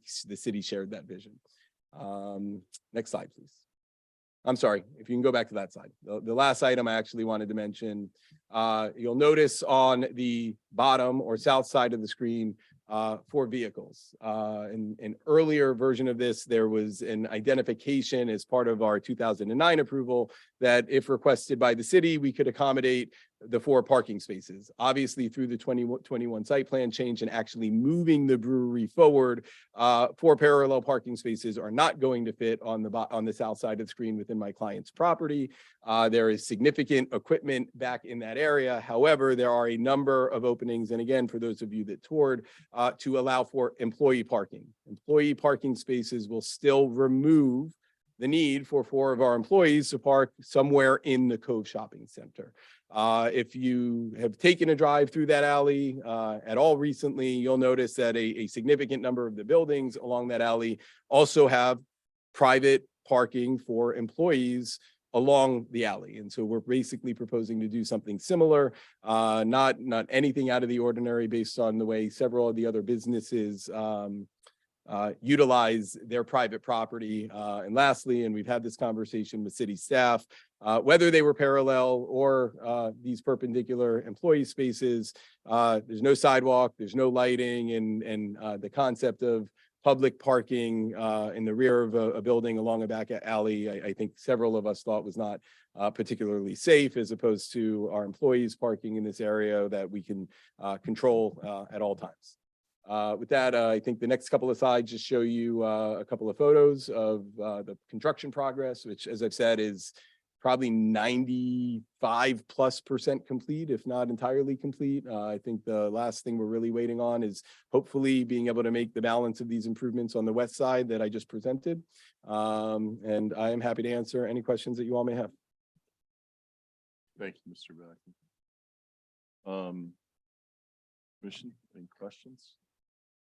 Yes. Commissioner Preston, I'll go with you. Thank you, Mayor. For whatever the reason is, the mic isn't working well. So I hope that everybody can hear me. So, as this project have gone forward, there have been questions from some of the residents. My question is, like, when the residents contact you and say, they do it here in an open forum, and that there's some sort of an objection to what's going forward, how do you look at that? Do you contact them? Do you look to resolve that, or do you just let it sit? No, thank you, Commissioner. And I've been before this board probably the entirety of my career for the last 23+ years. And I've always taken a very proactive approach as we re-engaged on this process to move forward and know that we had a date that we'd likely be coming before you, maybe late April, maybe now in mid-May. I had requested, I knew we had gone back, we had looked at some commission meetings, we had known that there were some individuals that had spoken very recently with regard to the project. And so we did make the request and obtained a phone number of one individual in particular. My clients reached out. There was actually a meeting that took place, I believe it was yesterday. It might have been the day before. Today's Tuesday. It was yesterday. The call was initially made a couple of weeks ago, however, and through coordination, there was a meeting that took place yesterday. I don't want to make any representations as it relates to that meeting. I wasn't there specifically, but yes, we are very proactive. It was initially our thought, hey, let's reach out. We understand that there are some concerns. Let's see if we can get together and figure out how to address those concerns. And I'll leave it at that. I know there are some folks here, including some of the people my client met with, and they can certainly make their statements on the record. So as this project moved forward, are you confident and the developer confident that you've outreached enough where you feel like whatever the situation, whether you end up agreeing or not, that you've done the most that could be done to answer questions and to look at alternatives? Yeah, so I believe that we've reached out. I think what you'll probably hear, we're not fully, we've asked the question of what is it that's wanted? What can we do? I'm not sure that there's a clear answer on that. So I don't know that any further discussion we can certainly have that today. Obviously, like I said, I know some of them are here and they're going to be raising some concerns as well. But yes, we believe we've followed the process. We attempted and did have the conversation. I don't know that there's much more that could be done, but we are certainly happy to entertain that as the conversation continues this evening. Thanks. Commissioner Drosky. Thank you, Mayor. I'll make my comments after my questions for Mr. Backman. Madam Clerk, if you could pull up the side-by-side rendering that was towards the end of the presentation. So one second while it's No problem. pulled up.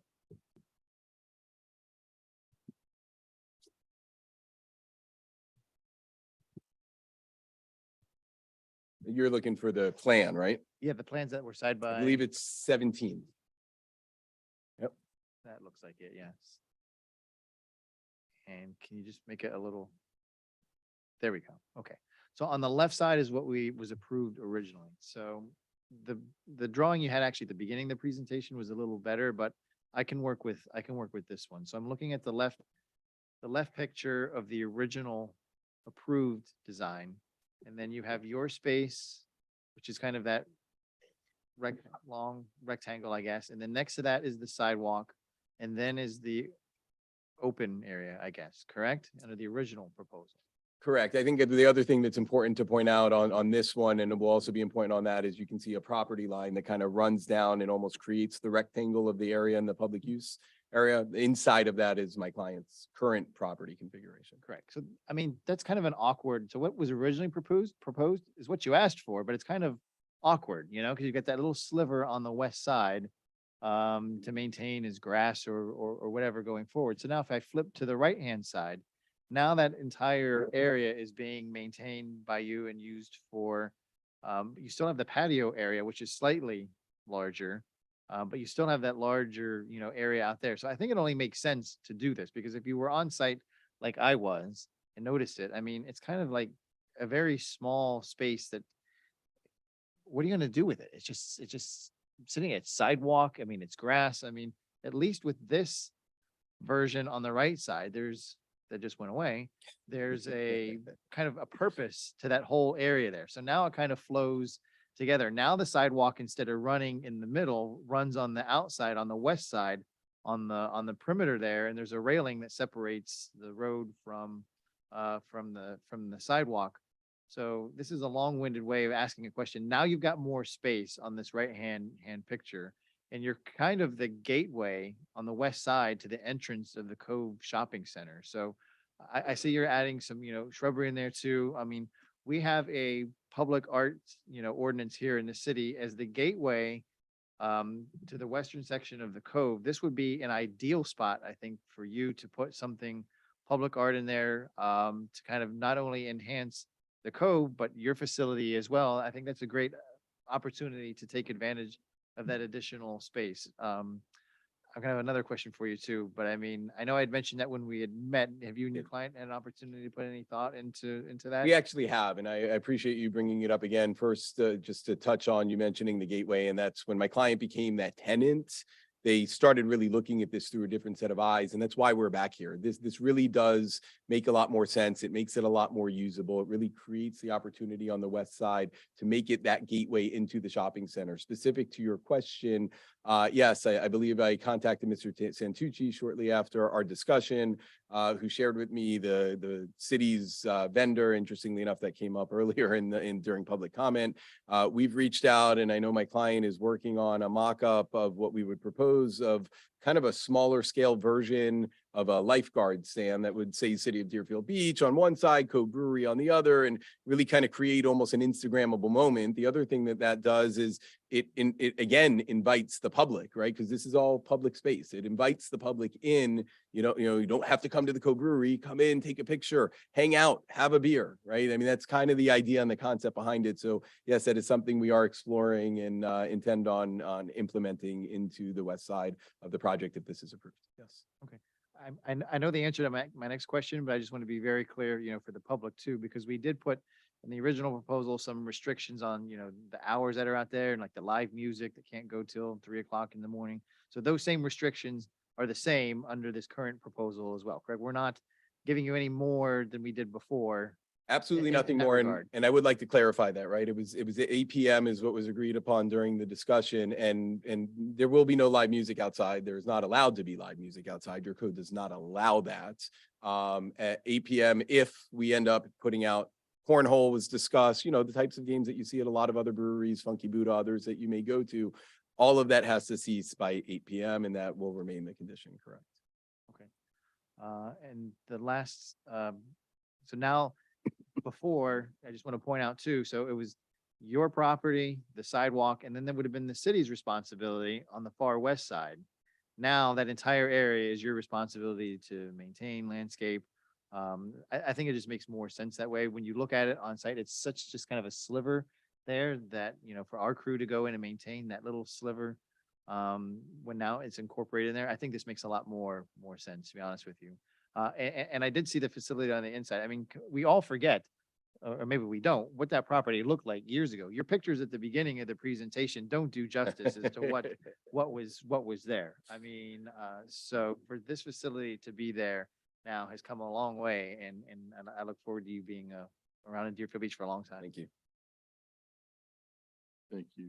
Commissioner Preston, do you have the light on again? Yes, sir, I did. Thank you, Mayor. I just want to say that I visited the site. I was on the site as well. And when I had a few questions, the questions were answered by yourself and the developer. And the one thing that I did get is that you're willing to listen. You're willing to accommodate. And if I never got the sense that if something could be better, you would not be willing to entertain that. So, and we've been talking a lot about the Cove, that this will be a great addition to the Cove, and it will be. But when you're talking about a brewery, I think you also have to keep into consideration that ultimately it will be big for the city of Deerfield Beach. Not just the Cove area. This is something that will elevate our city.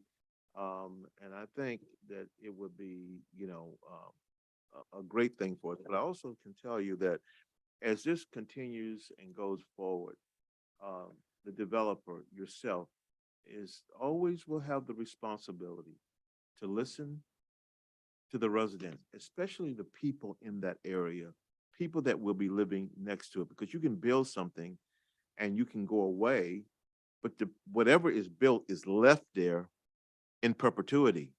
And so it is important that whatever can accommodate the residents, and I don't think that you can always make it exactly like however, because you just have a difference of opinion. A person could say, I want this, another person could say, I want this. But if you're listening, and if you can say, you know what, we can do that. I think it's important to do that because it builds confidence with our residents. And that's so important, I think. But this is not just a Cove project. This is a City of Deerfield Beach project. Yes, sir. Thank you. Thank you, Commissioner Hudak.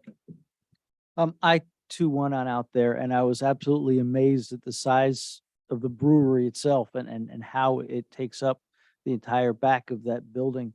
And I was amazed at the quality and the workmanship of the construction and the improvement to the area. You know, a wise man once said, rising tide rises all ships. And that is going to improve the entire shopping center. Between what we have going on the east end of the cove and what we have going on the west end of the cove, that's a tremendous improvement to this area that has needed it for years. I understand the challenges that have been brought to my attention with regards to the 4 parking spaces in the back.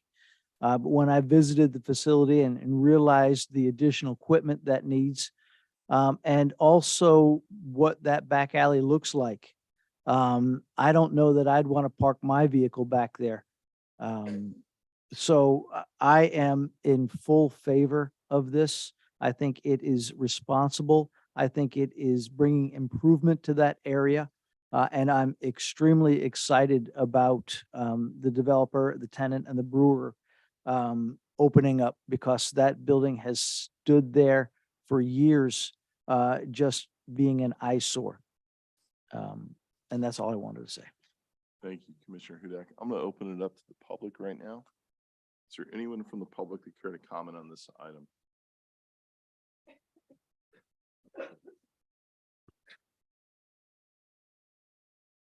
Good evening, Mayor, Honorable Commissioners. Roger Freitag, 418 Southeast 2nd Street, great city of Deerfield Beach, Florida.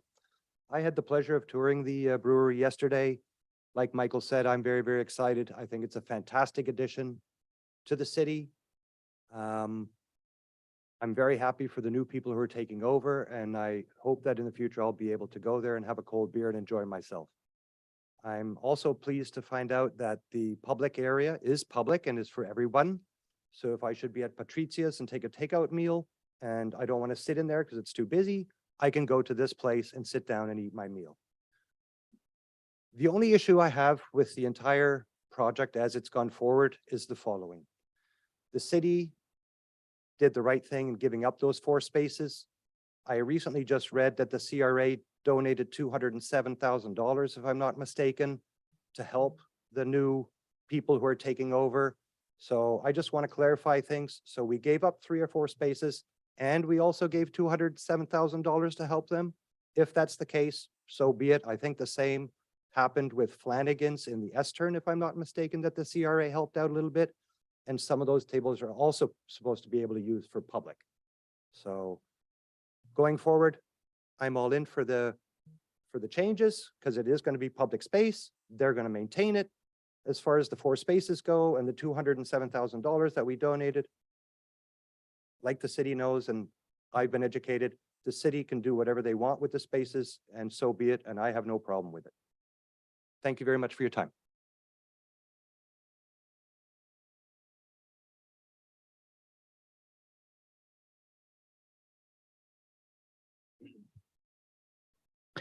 Good evening, everybody. Katie Freitag, 418 Southeast 2nd Street. It is a beautiful building, no doubt about it.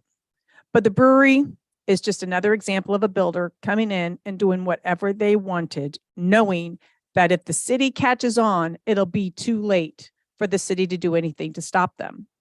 The builder purposefully took over city property with 0 consideration for the city's request, and now they're asking for more concessions. At this time, the city has difficult choices to make, which could affect that area on so many levels. Additional properties will now have the same rights to request the opportunity to expand their businesses into the parking lot and take over parking spaces to provide additional seating for their restaurants. Being denied this opportunity could open litigation cases that will cost our city time and money. But most importantly, it sets a precedent to other builders that they can promise whatever they want to the dais, knowing full well that they have no intentions of following up on those promises, citing either it's the city's fault or, better yet, the city said we could do it. Both are very judgmental and inaccurate statements and comments. But when the builder purposefully chose to leave the provisional parking spaces off the building plan so that their design would go through P and Z and the building department, they knew then that they weren't abiding by the city's request. They knew what they were doing. Now the question is, what is the city's consideration? What is the city ready to do? As I said before, and I'll say it again, if the city's giving away parking spaces, I'll take 2. As for the builder, then marking these spaces that they're trying to provide to the city as staff parking, that's just a slap in the face. Ms. Freitag, you mind coming back up? Commissioner Preston has a question for you. Yes, sir. Thank you, Mayor. You said that in the original proposal that they made, they know full and well that they were not going to stick to that. Correct. How did you know that? Because the builder told me that yesterday. He told you that They purposely left the parking spaces off the plans purposefully yesterday. They told me that. So that's deception. Correct. Thank you. Anyone else?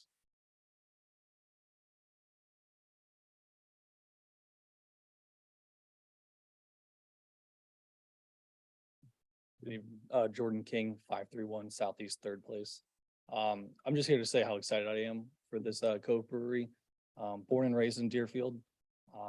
I've established my family here. We have 3 beautiful kids. My wife and I are always looking for places to take our family. And so we're always forced to go outside. We want to go hang out at a brewery, we go to Pompano, we want to go to Ave, go to Delray. I just believe this place is giving light to the Cove Shopping Center, like we all discussed in the pictures we saw in the presentation. The building was an eyesore. This public space here is going to give us the ability to ride our bikes over as a family and hang out on that lawn, get takeout food wherever we want from that shopping center. We love everything that's in that shopping center. It's just not a family-friendly place right now. So that's what I came here to say. Just excited. What I want to ask is that the building looks very pretty and it's here, but if you're going to make it public, like a public park that they're controlling, who pays the taxes for that land? If somebody falls and trips, who gets sued? Does the city? But yet it's for their customers mostly, because how many people are really going to go sit there? If the customers are all out there having a good time, they're going to take up most of the seating. Not many people are going to go particularly there to have an outdoor little park in the middle of the shopping center. So that's what I want to know legally, what is our responsibility as Deerfield Beach residents if anything happens there and there's a lawsuit? Thank you. Thank you. Yes, ma'am.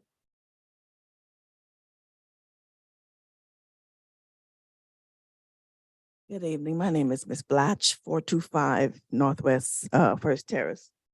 If I'm not corrected, the owner is also the tenant of the shopping plaza, Of this of the brewery, building, they own the property and they're owner of the business. just that building, not the entire. Okay, because I've made a few calls for a space down there to rent for a It's a barbecue hodgepodge restaurant and they building. never called back. Okay. Thank you.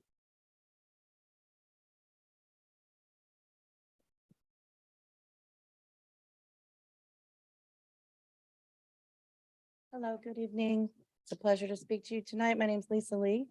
I live in the Cove, 1616 Southeast Fourth Court. I've lived there for 22 years.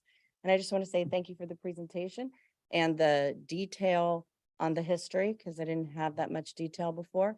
I can also see that the change will make a safe passage, because I walk to the Cove with my family 3 times a week.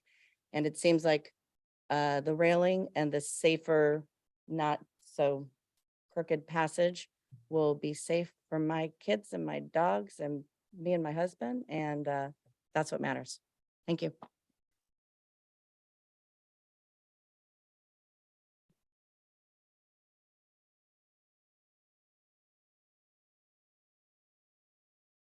Good evening, Curtis Hightower, 901 Southeast 15th Street, Deerfield Beach. I just want to come up and say that how excited I am about the Cove Brewery opening up. I think that the person that gave the presentation gave a compelling argument for why it would be more appropriate to give them that little bit of additional space. It gets rid of that dead space and allows them to have more open opportunity for people to sit. I think we should give them, every opportunity to succeed here in the city of Deerfield Beach. So if that will help them by eating up some dead space anyways, to have some more open patio space for people to hang out and enjoy themselves, I think that's a great idea. Thank you. Thank you. Anyone else? Anyone online? Okay. I'm gonna close it to the public then. A couple questions that were brought up from the public. Who is responsible for the space from a liability standpoint? That would be the licensee. So in this case, the owner. Okay. And the agreement's very clear. Licensee assumes all risks and costs and operation, installation, and maintenance of the public space improvements, solely responsible for any and all accidents and injuries arising out of or caused by any work arising out of the existence, installation, operation, or maintenance of the public space improvements. They indemnify and hold the city harmless, and they provide insurance to support that obligation. Okay. Thank you. Vice Mayor Parnas and then Commissioner Preston. I was going to make a motion to approve. Oh, I think we're still in the middle of debate. If you don't mind holding off on that. Is I'll that hold okay? off. Thank you, sir. Commissioner Preston. Thank you, Mayor. Although I think that this is a great thing that could happen for the city of Deerfield Beach, but I'm troubled when I hear residents tell me that, somehow, I don't know if there's miscommunication, but to say that we purposely deceived the city, that's a problem. That's a problem. That's a problem. And, I don't know what happened there, but, it just bothers me that someone would say that to her and leave her with that. And I don't know, Jay, if you want to come up, I obviously was not at the meeting. I can't make the representation, but it's not my understanding that was stated. So I'd certainly like to address that. Hi, Jay Welchel, developer and owner of the brewery. That was a total misstatement by Ms. Freitag. And we never said anything like that. We submitted the first round. We submitted the first round. Hey. Mr. Welch, my apologies. We submitted the first round, and then we submitted the second round to the city. And that's what we explained to her, that this has all been by the book through the city, every step of the way. There's nothing that we did out of turn or out of order. And that was a total misstatement by Ms. Freitag. The parking spaces as they were put in, as it was originally agreed upon, as parallel parking spaces, how did that change occur and when did that occur? Because obviously the way it looks very different now. Yeah, so the agreement, and again, we had meetings and discussions with city staff, with the city attorney. The agreement as it's worded currently says if requested by the city, those spaces will be provided. The representation that was made initially and the attachment was to show that those spaces could be accommodated. Not that those spaces were necessarily going to be provided or built. So we came in for a site plan amendment in 2021.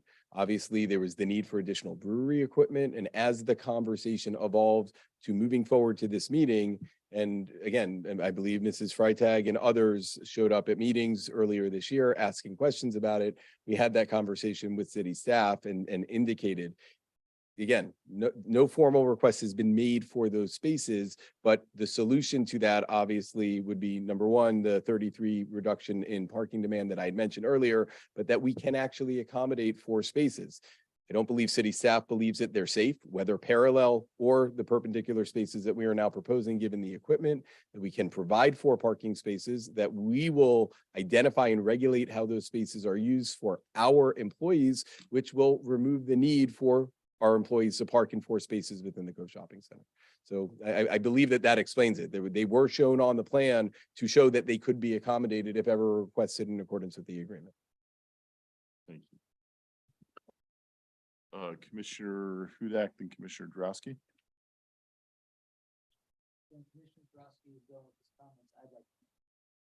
Okay.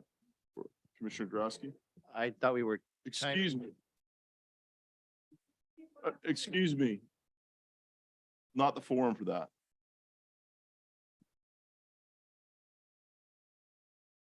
I thought we were going to pivot and discuss the parking spaces next. I mean, my two colleagues on there, if you were on site and looked in the back too, you do not want the public, it's not that they're unsafe, but it's just not convenient to park in those spaces in the back to get around and then come either on the side west entrance or the north entrance. It's just not convenient. And I would not want the public parking there either. So to move 4 staff members from the Cove side where the general public parks to move them to the back only frees up 4 more additional spaces. So I think that makes sense. I would not put the public parking at all in the back. Okay. So here's a couple of my concerns. If we could bring up the aerial view of where this is. Mayor, do you want me to stay at the podium? Yes, if you don't mind, because it'll. I don't think we have a better aerial view to kind of show where the impact of the neighborhood. So here's a couple of my concerns. And I did not take the tour of this and I've spoken with Mr. Backman on this. So a couple of concerns I have of this, and it's based on some past experience with another project. So yeah, you're really not going in the direction I wanted to get. At the second slide. Side by Mayor. side, I think maybe the side by side might be the best, most helpful one.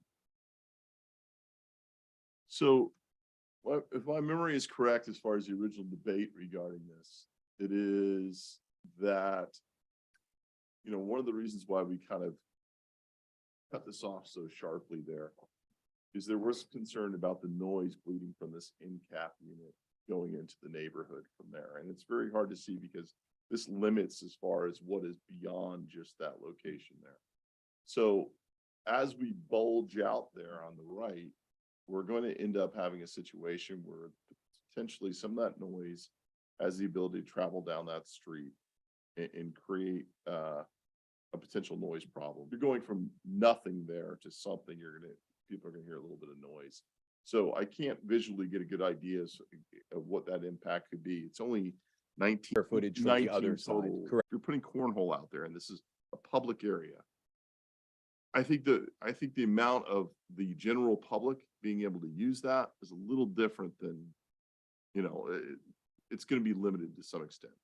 If you have any kind of back noise further into the neighborhood, especially when you bulge it out like that. And the example I'm using is when we approved Brews Room over on the S curve, we allowed outdoor, which wasn't originally part of the plan. And this might be shocking to some people, but things do change from the original concept of a project to the way things end up. And you have the ability to pivot and make changes without it being a crime, the way some people go about talking about these things. So the original plan wasn't to have outdoor seating on that particular project, but by opening it up, there was concerns about the noise carrying down that roadway. We compromised by putting a wall that would help buffer some of that noise. It hasn't exactly done the job that we thought it would. And I think just because the nature of the S curve and the noise tunnel that's there, you have some issues there. I don't want to create that problem here. So I have some concerns, but to me, this is the one where I think I can bend on this a little bit because it makes the most sense. It is the end cap into the entrance of the Cove. This is a wonderful addition, number one. Let me just say that. And as I told Mr. Backman, I don't support either of these changes, to be honest with you, but I think a compelling argument's been made to sway me to go along with this. I think this is a wonderful addition. From everything I've heard, we have outstanding people that are coming in. This is the kind of stuff that we want in the city of Deerfield Beach. I echo the sentiments from Mr. Hightower, Ms. Lee, everybody that have said, this is a wonderful addition for this area. And that's what I believe in. And I'm proud of it that we finally got a brewery here in the city of Deerfield Beach. I am a little concerned though with the noise traveling on there. So I think maybe I need some better visual, better understanding what that potential could be there or what's going in that area that we kind of limit it to a little more internal than external on that area. As far as the four parking spaces, I do have a big problem giving up 4 public parking spaces and then essentially allowing for four. Now, these four that you're proposing in the back are on your private property. Okay, let's just say that. This isn't a matter of, you know, they're creating spaces that are on our public right of way. And we're giving away that land. This is their property. And they're gonna put 4 parking spaces in there, and you wanna utilize them just for your own private use. Yeah, they are for their private staff. I have a problem with that. We gave up 4 public, we need to keep 4 public, and that was supposed to be the trade-off. That's the one that I don't agree with, and I wouldn't approve for myself. I'm in agreement with this. This can work. I think this will work. I want us to be sensitive. And I don't know if staff or anybody else can give me insight as what this could potentially do when it comes to noise traveling down that roadway. Obviously, we heard tonight earlier, the gentleman that brought up the fact that we've got some parking issues along there. I think we keep that argument separate of what the issue is, because it sounds like it's residents who are parking in the road or blocking driveways. Because if it's taking you an hour to go wake them out of bed to get them there, that means they're not customers of the Cove, they're residents. So we can solve that problem differently. I want to keep that argument separate. But the 4 parking spaces, I have a problem with, Mr. Backman. Other than that, I'm okay with what you're presenting as far as that. I can get on board. Thank you. Vice Mayor Parnas, I know your light is on. Yes, it is. If you're looking to make a motion, Commissioner. No, Hudak, not yet. Trying to slow the roll. I bought a club in New York that was closed for sound violations, and I had to soundproof it to meet New York City's code of noise violations. And I had a sound engineer come in. And the test was a 20-piece band on a stage with the police, since it had a common beam between my place and next door, sitting in the restaurant to see if he could hear anything, and one with the 20-piece band. And he said, when is the band going to start? He said, the band's been playing for 20 minutes. Noise violations can be handled. If it becomes a problem and it's in violation of the city's noise ordinance, it'll have to be repaired, period. It's not an impossible task. I'm not saying that it will, but if it comes to it, that let's assume an outdoor game creates such a havoc of noise, the city can ask you to stop doing it. And I'm sure rather than have the place closed, as always a possibility when there's a violation that's not fixed, that something can be done. So I'm not concerned about the noise at this point that may not exist. And if it does, it can be dealt with. We have codes. I went through it. It took 3 walls with air in between to have a nightclub that on a common beam that the people right next door couldn't hear at all. Nothing. Zippo. And they solved the problem engineering wise.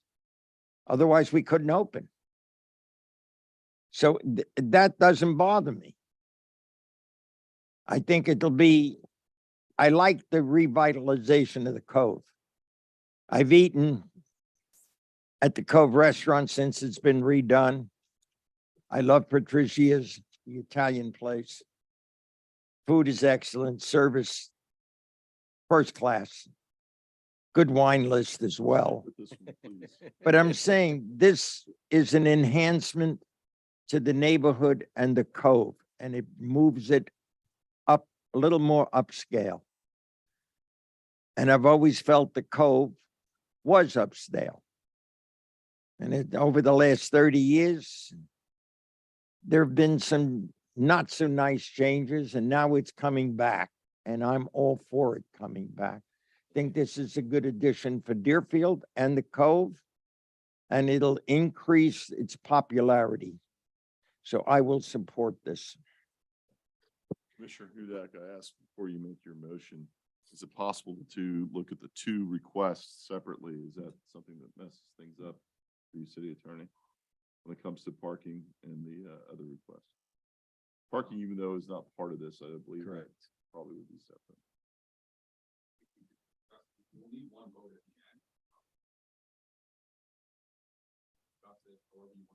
Okay. Not a problem. And the city, does the city clerk need to make an announcement as far as any donations or anything like that that need to be made?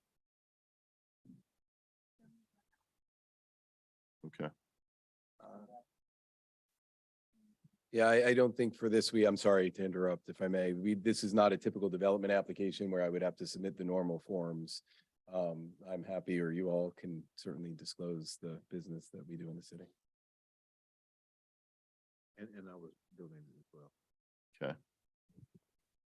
I believe I received donations from Mr. Backman's for my 2017 and 21 campaigns. I don't think anybody up here probably over the many years have not accepted a donation from Mr. Backman. He rarely gets a yes from me, but he still donates. But, okay. One of the spots is right next to the dumpster. And the other, two of the other spots are, where they take in deliveries.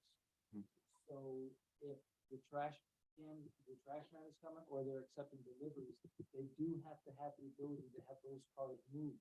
And that's one of the reasons why they're asking employees there, because then they can have employees move those vehicles so that they can get the deliveries or they can get the trash in.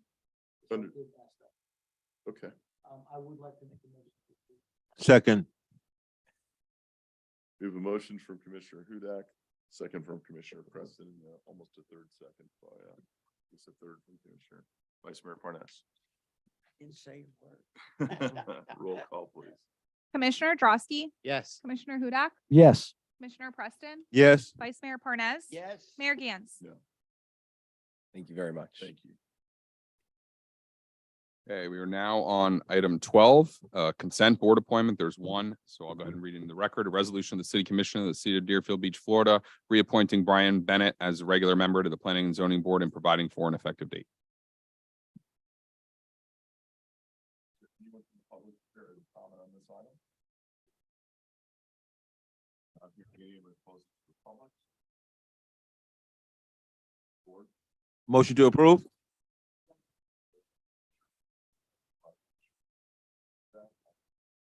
Aye. Okay, we are now at consent agreements and expenditure requests. Items 13 through 16 and items 18 through 21, which includes the addendum item, are currently on consent. Are there any, is there anyone from the public that would care to comment on item 13, 14, 15, 16, 18, 19, 20, or 21? Just show of hands. No. Anyone online? Okay, I'm gonna close it to the public then. Motion to approve. Second. Wanted to pull. Hmm? I wanted to pull. Are there any polls? Go ahead. Oh, I'm sorry. Commissioner? Yes, 16, 18, 19, and 20. Okay, can we let Vice Mayor Parnas's approval for 13, 14, 15? And 21, is that correct? It would go through? I believe so. Correct. Would you like to address the polls first? What would be? I think you probably can vote on the consent items or were not pulled, and then we can go through each item that was pulled. So if I have that correctly, the motion is for 13, 14, 15, and 21. Is that correct? Okay. We have a motion from the Vice Mayor, second by Commissioner Hudak. Roll call, please. Commissioner Drosky, Yes. Commissioner Hudak, Commissioner Preston, Yes. Vice Mayor Parnas. Yes. Mayor Gantz. Yes. So the first item is item 16. Resolution of the City Commission of the City of Deerfield Beach, Florida, approving the award of invitation for bid number 23-10-VP for the purchase of trash receptacles with aluminum tops to Wasua Tile, Inc., authorizing execution of a purchase order with Wasua Tile, Inc., an amount not to exceed $127,898.32, providing for implementation and an effective date. Commissioner Drosky. Thank you, Mayor. The reason I pulled this is I want to get ahead of this. This has lifeguard stations #2 written all over it, to me. And I want to get ahead of it tonight, and I don't want to hear about it again, in the future. So this is a proposal for 127,000 for over 100 trash receptacles. So I don't want to hear about how expensive garbage cans are in the city. Tonight's the night, I don't want people coming back, making public records requests. I mean, this is the opportunity. I pulled it. So it's its own separate item, so you can speak individually about it. Now is the time. I don't want to hear about it again, or it'll cost too much or, or anything like that. I want to pull it tonight and discuss it and vet it tonight, that if anyone has any objections to it, I want to hear it, because I read the backup and I did the research on it. And for the 100 trash receptacles, this is the fair price and market price. So that's why I pulled it. I don't want to belabor it, but I did want to say this is the opportunity. And I really don't want to hear about it again, because tonight is the night. Okay, anyone from the public here to comment on this item? Ms. Freitag. Katie Freitag, 418 Southeast Second Street. I have just two questions, and I don't know if David can answer them. Mr. Santucci, one, the original lowest bidder was disqualified. I'd like to know why he was disqualified, because the next bidder, which was there are only two, was 35% more, 35% higher than the lowest bidder. So I was just curious as to why the lowest bidder was disqualified. Thank you. Anyone else from the public? Anyone online? And close it to the public. Mr. Santucci, can you answer that? Yes, it's my understanding that the bidder could not provide the specifications as required, did not bid on all the line items, is my understanding. These trash receptacles are to keep everything consistent along the area. Yes, these are part of the beach enhancement efforts that we have been undertaking. And so all of the trash receptacles will be uniform and consistent with the city standard across the entire beach area. Vice Mayor Parnas? Yeah, how big are these trash receptacles? About 100 of them would be about $12,000 a piece. Like to know the size and content. Sure, they are well, they're 730 pounds a piece. They're pure concrete. Their height is 36 inches and they have a diameter of just under 30 inches. Okay, thank you. You're welcome. They poured concrete.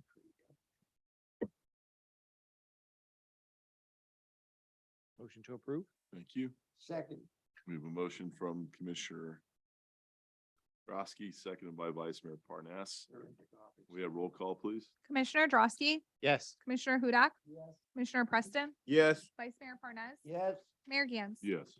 Item number 18 is a resolution of the City Commission of the City of Deerfield Beach, Florida, approving a license agreement with Cellco Partnership, DBA Verizon Wireless for approximately 246 square feet of ground space for the placement of communications equipment in East Cedar Park, located at 1901 Southwest 15th Street, authorizing execution of the license agreement and providing for an effective date.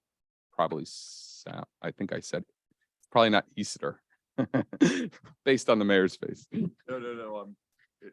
I'm realizing now why this was pulled by Commissioner Drosky. Okay. I'm going to talk about 18 and 19 and 20 as a group. So do you mind? Yes, sir. Two, and then I'm just going to Okay. handle them all together. Item 19 is a resolution of the City Commission of the City of Deerfield Beach, Florida, approving the third amendment to the tower license agreement with NCW PCS MPL 28-year Sites Tower Holdings LLC for the tower site located at 200 Goolsby Boulevard, authorizing execution of the third amendment and providing for an effective date. Item number 20 is a resolution of the City Commission of the City of Deerfield Beach, Florida, approving the fourth amendment to the tower license agreement with NCW PCS MPL 25-year Sites Tower Holdings LLC for the tower site located at 300 Northeast 2nd Street, authorizing execution of the fourth amendment and providing for an effective date. So these towers have a special place in my heart because this is why Waterloo, and getting into politics in the 2006, 2007 timeframe, when they wanted to put the Sprint cell phone tower in the Villages of Hillsborough Park. So obviously my antenna, no pun intended, goes off every time one of these issues comes up on the agenda. And while I don't have an issue with any of these on there, I did want to make sure that the amounts that we're receiving as rent were market rent. And I had a conversation with the assistant city manager on this, and I thought the conversation ended that we were going to do some more research with neighboring cities or other contracts just to make sure that these were in line. And then I didn't get an answer before tonight. So that's why I pulled these, just to make sure that that was my correct understanding of where the conversation ended. And if so, was there additional research done to ensure that we're getting market rate for 18, 19, and 20, or do these need, to be looked at a little bit deeper? I know they're getting more space as a result of these agreements. So I just wanted to pick the conversation up there. Good afternoon, Mayor and Commissioners. Horace McHugh, Deputy City Manager. For items 18, 19, and 20, we did have the conversation. And in talking to other entities, there are a number of variables depending on where the particular site is. It has a radius. So more or less an individual analysis would need to be done of each. For items 19 and 20, the commission had already agreed to a lease rate and a particular specs. Through the process of the licensing and permitting, instead of maybe a 5x7 pad, they realized that they needed maybe 3 additional square feet. So for 19 and 20, it's an addition of what was already approved by the commission with minor revisions. What they did with 19 and 20 was to offer a $5,000 signing bonus and keep most of the other parameters the same. What we did is to suggest that they include maybe a 3% escalator on an annual basis to the monthly rate. So that's for 19 and 20. For number 18, that's in an area that's already fenced, primarily dedicated to that function, with a few spaces leased for the ground for pads and then a tower. I think Verizon or the entity was able to lease the tower, sublease the tower to them, sublease the pads to them, and they suggested directly contracting with us, and then we received that revenue. That revenue, I think, was just $300 monthly. We don't have the ability or the basis to look to compare without doing some additional analysis, which we had not done when we spoke to you. We reached back out to the entity and suggested to them that this item may generate some concerns, and if they would like to offer something differently, they were not. So it may suggest that that's the going rate. I do not know. In the time that we had, as we spoke, I indicated that it may need a lot more analysis to determine what the appropriate rates are, and we were not able to do it in the time since we spoke. Is that something you think we need to do? I mean, $1,000 a month. I mean, I'm sure we don't know what their agreements are with the other carriers, so and we'll never know. But I mean, $300 or $1,000 a month, depending on which agreement you're looking at here, seems to be, very minuscule to them. I'm sure that's just a drop in the bucket. I'm not looking to fleece anybody. I'm just looking to get market rate for the space that we're giving them, So I just want to make sure that either you're comfortable or you need to do more research into 18, 19, and 20. Is there any exigency why we need to approve these tonight? Is it something that you're comfortable with the commission approving tonight, or is there something that we need to take maybe a deeper dive into? If I may answer that, Commissioner, in a past life, I used to manage these cell tower agreements, and what I can tell you is that if you're adding new ground space, you'd be asking for substantially more than what you're receiving here. But at $12,000 a year to be adding within the existing already appropriated lease area, this is reasonable in my experience. They're the subject matter experts, not. Is there anyone from the public who care to comment on items 18, 19, or 20? Katie Freitag, 418 Southeast Second Street. My question is only regarding number 20, the location. How is it going to fit in with the Pioneer Grove aesthetics that we're trying to create in this area we're already dealing with the monstrosity of a public storage building. So do we still want to have additional sites like this that are taking away from the aesthetics that we're trying to create with Pioneer Grove?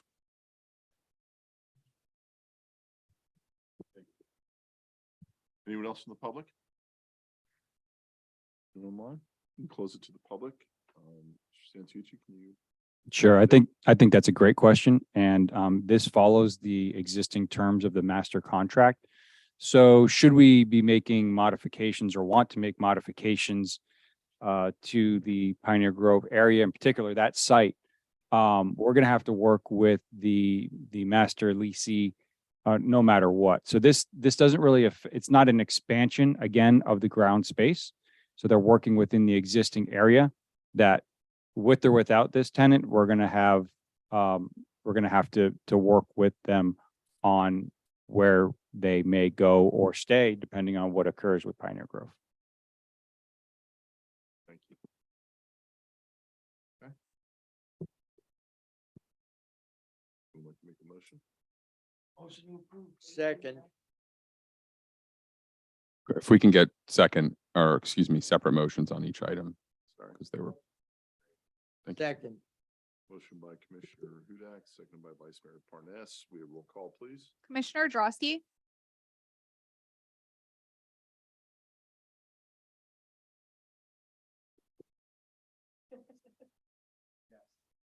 Commissioner Hudak, Commissioner Preston, Yes. Vice Mayor Parnas, Yes. Mayor Gans. Yes. Okay, item number 19 is the 200 Goolsby site. Second. Motion by Commissioner Hudak, seconded by Commissioner Preston. Roll call, please. Commissioner Drosky, Yes. Commissioner Hudak, Commissioner Preston, Yes. Vice Mayor Parnas, Yes. Mayor Gans. Yes. Okay, and item number 20 is the site at 300 Northeast Second Street.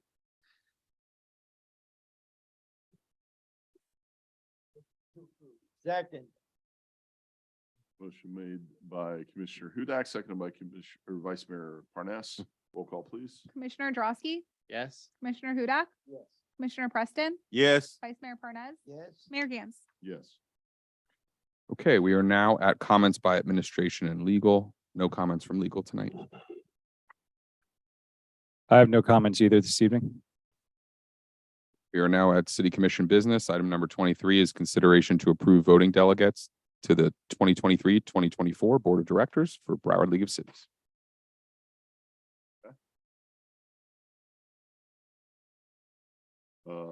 Commissioner Drosky. All I can say, I better be the voting delegate since I'm in line to be president in a month, so. Let's make a change. I would like to be the voting delegate and, I don't have the backup as the first and second. I'll let you fight amongst yourselves. You need a motion? Well, I don't know who wants to be second and third. I'm happy to do second. There you go. I'll make a motion to approve them. So who's the first? Todd's first. Who's the first alternate? Who's the first alternate? Okay. I'm the first alternate. All right, good. Okay, let's make a motion. Motion to approve. Second. So the motion is for Commissioner Drosky to be the delegate, the mayor to be the first alternate, and Commissioner Hudak to be the second alternate, correct? Correct. We have a motion, we have a second. All in favor, say aye. Aye. I guess we needed to open to the public, did it? Not, Yes. but on the prevailing side, I'd like to reopen this. Is everyone in agreement with that? Yes. Yes. Okay, we'll reopen it in the public here to comment. Okay, I'm gonna close it to the public. Sorry. Motion is second again, please. Motion to approve. Second. Favor say aye. Aye. Opposed? Okay, you're now at item 24, a resolution of the City Commission of the City of Deerfield Beach, Florida, approving the city manager performance evaluation criteria and form, providing for an effective date. Just a little background on this. So pursuant to the city manager's contract that was entered into in 2019, it provides for an annual review from the city commission. It also provides for the city commission to adopt by resolution criteria upon which he's going to be evaluated. At the prior evaluation, it was raised by the commission that there may need to be some changes to that evaluation form. And what's before you is a revised form for your consideration. It's based off of, the base document was the ICMA, or International City County Managers Association base document that was used with some modifications to that document. Discussion on this? Go ahead. I know that you had displayed the form previously. Do you have it up?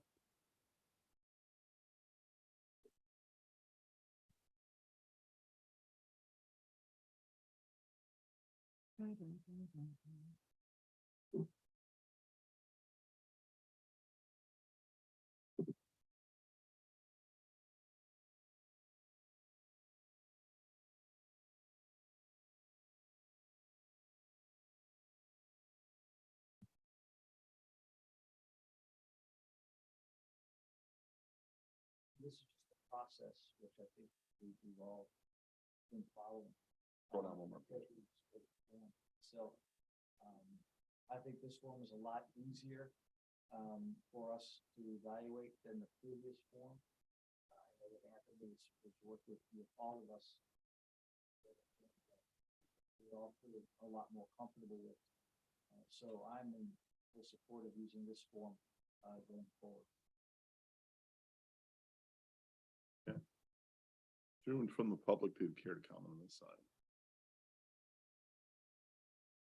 Not seeing anyone online? No, I'm sure they'll be online afterwards criticizing it, so we'll close it to the public for now. Motion to approve. We have a motion from Vice Mayor Parnas, seconded by Commissioner Hudak. All in favor, say aye. Aye. Aye. Those opposed? Okay, passes unanimously.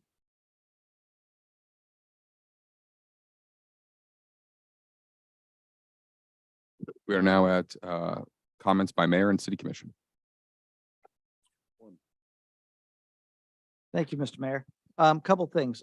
First thing, earlier this week, I met with Ashbrit, who is actually a great company here in Deerfield Beach.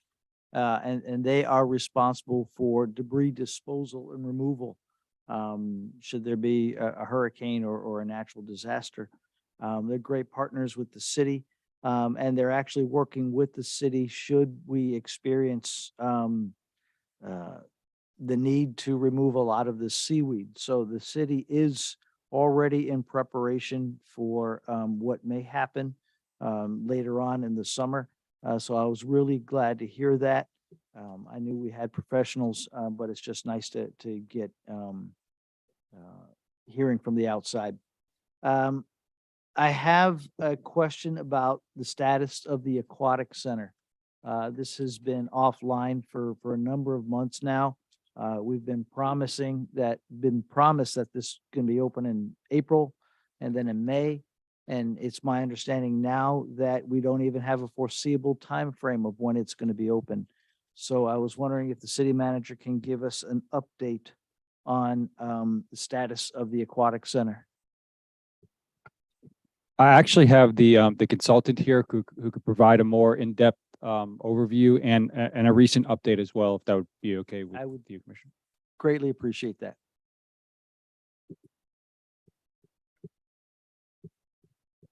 Yeah, Terry Glunt, 1456 Southeast Sixth Street, Deerfield.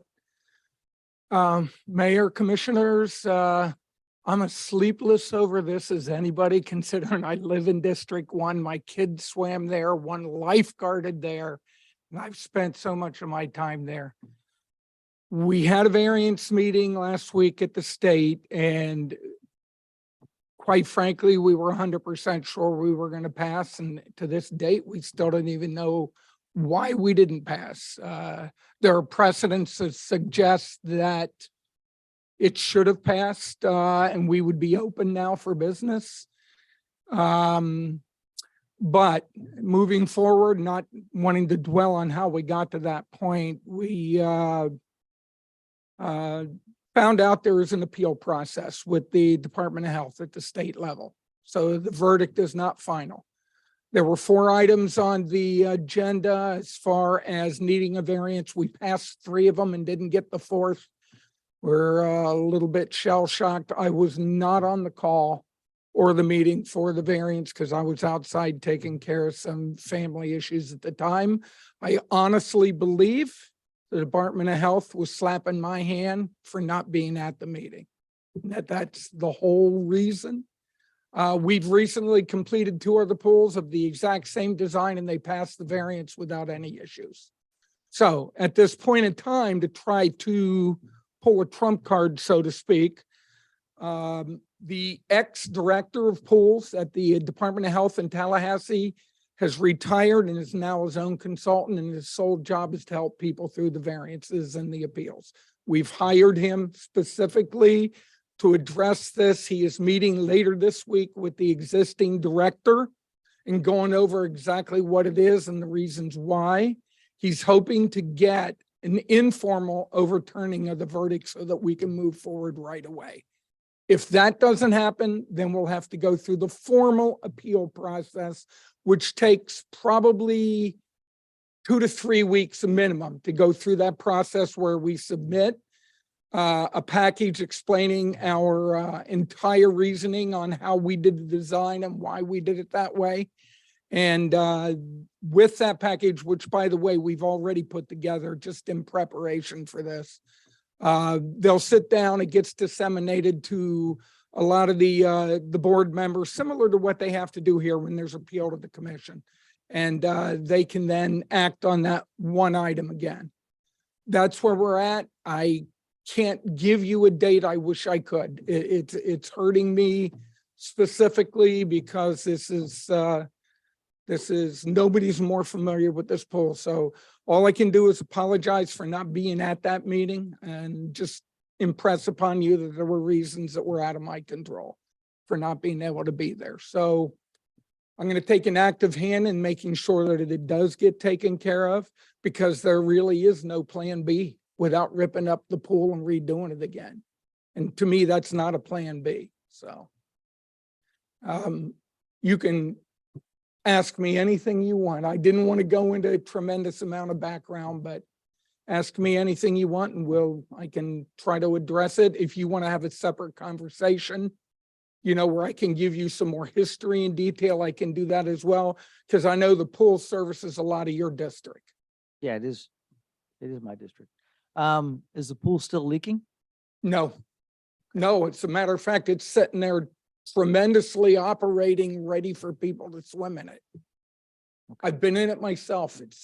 It's very nice. Don't tell the Department of Health.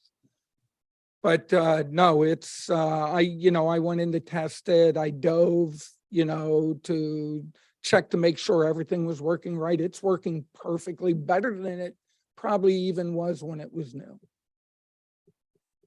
Barry, we appreciate your work on this. We know that this is more, it seems to be some kind of weird omission on their part. So we appreciate, 1, being here, 2, working on this, and I think we have a plan as far as trying to address it. So thank you. I did give a little bit of a moderately detailed summary to the city manager as well as Priscilla and staff earlier today. I don't know if it was disseminated to you at all, but it's available to review. It gives you a little bit of a detailed history and how we're moving forward from here, including names and contact people. So Thank you very much. I can supply that to you if you need it, or I'll defer to the city manager's office and he can do it. So Thank you. Thank you very much. you got it. Thank you. the Dune Restoration Master Plan, we had talked a little bit about earlier. Is there any direction we need to provide to the city manager to move forward with that? Is there any concerns from the commission about moving forward with that? I have concerns. Okay. But I think that maybe I can try to talk to the city manager about it offline a little bit more, but based on the reaction we got when we did a public workshop on this, and we tried to split the baby with the bathwater, and then you had, one group of people that were very upset, and you had other people like little George over at the beach and didn't like the way it went. So nobody was really happy with it. But I thought we at least had a way to kind of try out some potential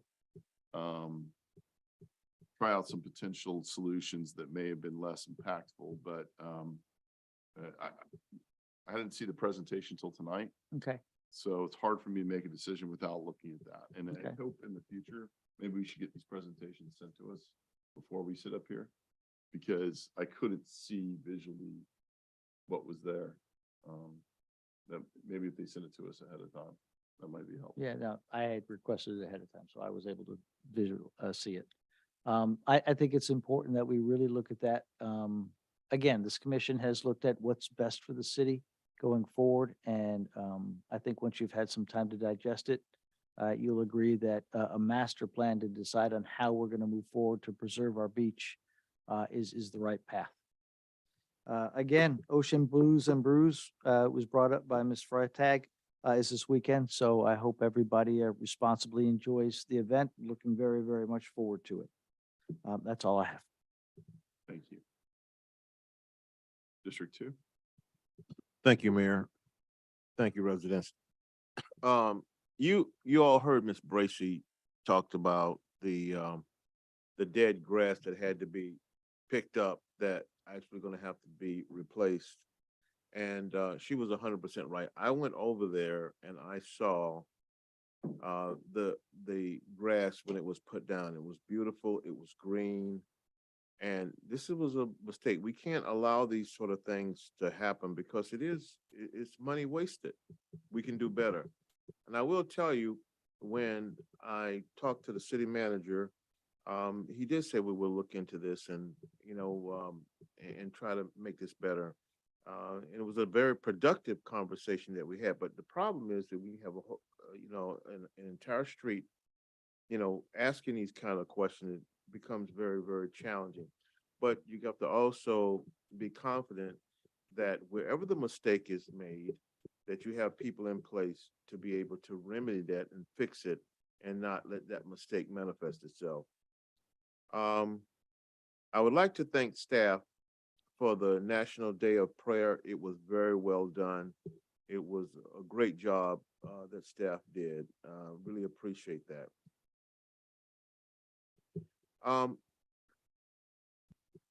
In my district, there was an area where I was getting multiple calls. And what the calls were about was about a gentleman who, he actually isn't a gentleman, but this person likes intimidating people in the residence, just simply intimidating them and putting them, making them feel uneasy. And people call me all the time and they tell me about it. And every time that, I put BSO on alert, they are right there, Johnny, on the spot, to see what can be done. But it doesn't deter this person. I asked the city manager to come over. And he did willingly. He saw the situation and it was nothing like, you know what? Okay, let me look at this. Okay, I gotta go. He actually looked and he saw people. They came outside and they talked with him. They were just simply being intimidated over there by this crazy man. And the city manager was able to engage the situation. And I'd like to just thank him personally for coming out, taking a look at that situation and understanding that these are people in the community that he represents. These are his constituents. And he did not just push that aside, but say, you know what, we got to deal with this. And he right away told the people, I care about this and we're going to do something about it. And they immediately began to, say thank you, and that's big. That's big. I try to say to, my constituents that it's important for us to be able to embrace whatever challenges are there in the community, whatever they may be.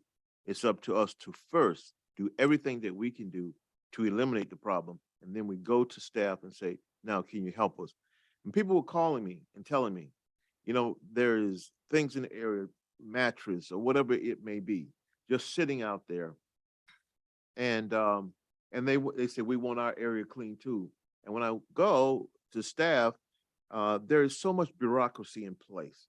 Sometimes it's on private property or whatever. And whatever those eyesores are, is they sit there. And I want to just tell you, with me trying to give people inspiration to clean and be responsible for their environment, it's the system that's killing me, because I'm selling an idea and I'm not getting any help. But I will tell you, when I have gone to staff, specifically, Assistant City Manager Horace McHugh, he's always, been right there, try to work with me, try to understand the problem. But that's not the problem. The problem is that we have things in place that doesn't allow us to be able to deal with things immediately. And so whatever the situation is that people look at, it stays there. Here's the problem with that. There is a perceived notion, there is a concept that goes along with it, and it doesn't increase inspiration. It in fact destroys it. So I need some help. I need help. When something is identified, whatever we need to do, we need to do it. Miss Bracy and others came talking about that fence. I like the aesthetics that are going on over at Johnny McKeithen. I think that park is going to look really nice. But when you hear consistently people telling you about their security, it's something that we need to listen to. And it's something that I'm really getting concerned about, because as I said, I've gone over there and there are things that I've seen that I don't like. And wherein I just think that the natural plan, the aesthetics of the park, just the way it is on paper, it looks really good. But then you know what? I don't live there. But I represent the people who live there. And when they tell me that, I believe them. And then when I see with my own eyes certain things, I understand the concern. And so I'll be happy for this community meeting that will allow us to address this. And I am telling you,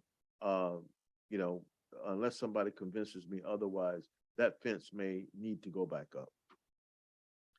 I also want to say to the people, not just in my district, but in the city of Deerfield Beach, sometimes it's very difficult for people to understand, what fire rescue does, what BSO does, because you just see the lights and the sirens and that sort of thing. But let me just say something to you. You should be you should feel very good about living in the city of Deerfield Beach.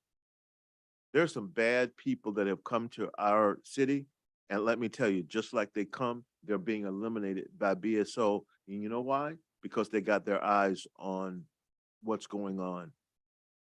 And they don't necessarily say, hey, listen, here's what I did, on this day, and here's what happened this day. They continue to do their job. And a lot of the times, you as citizens, residents, you don't know about it. I'm talking about bad people that can do harm. The reason that we can do the things that we do, go to Publix and wherever, and feel a sense of security, is because they have their eyes on what's going on. And that's good. So I want to thank them for doing that. I've seen some things that I'm going, wow. Okay, but you would never know. You would never know that. So there's some very, very good things that are happening, with that I'm very, very enthused about, and gives me encouragement and a sense of security as well.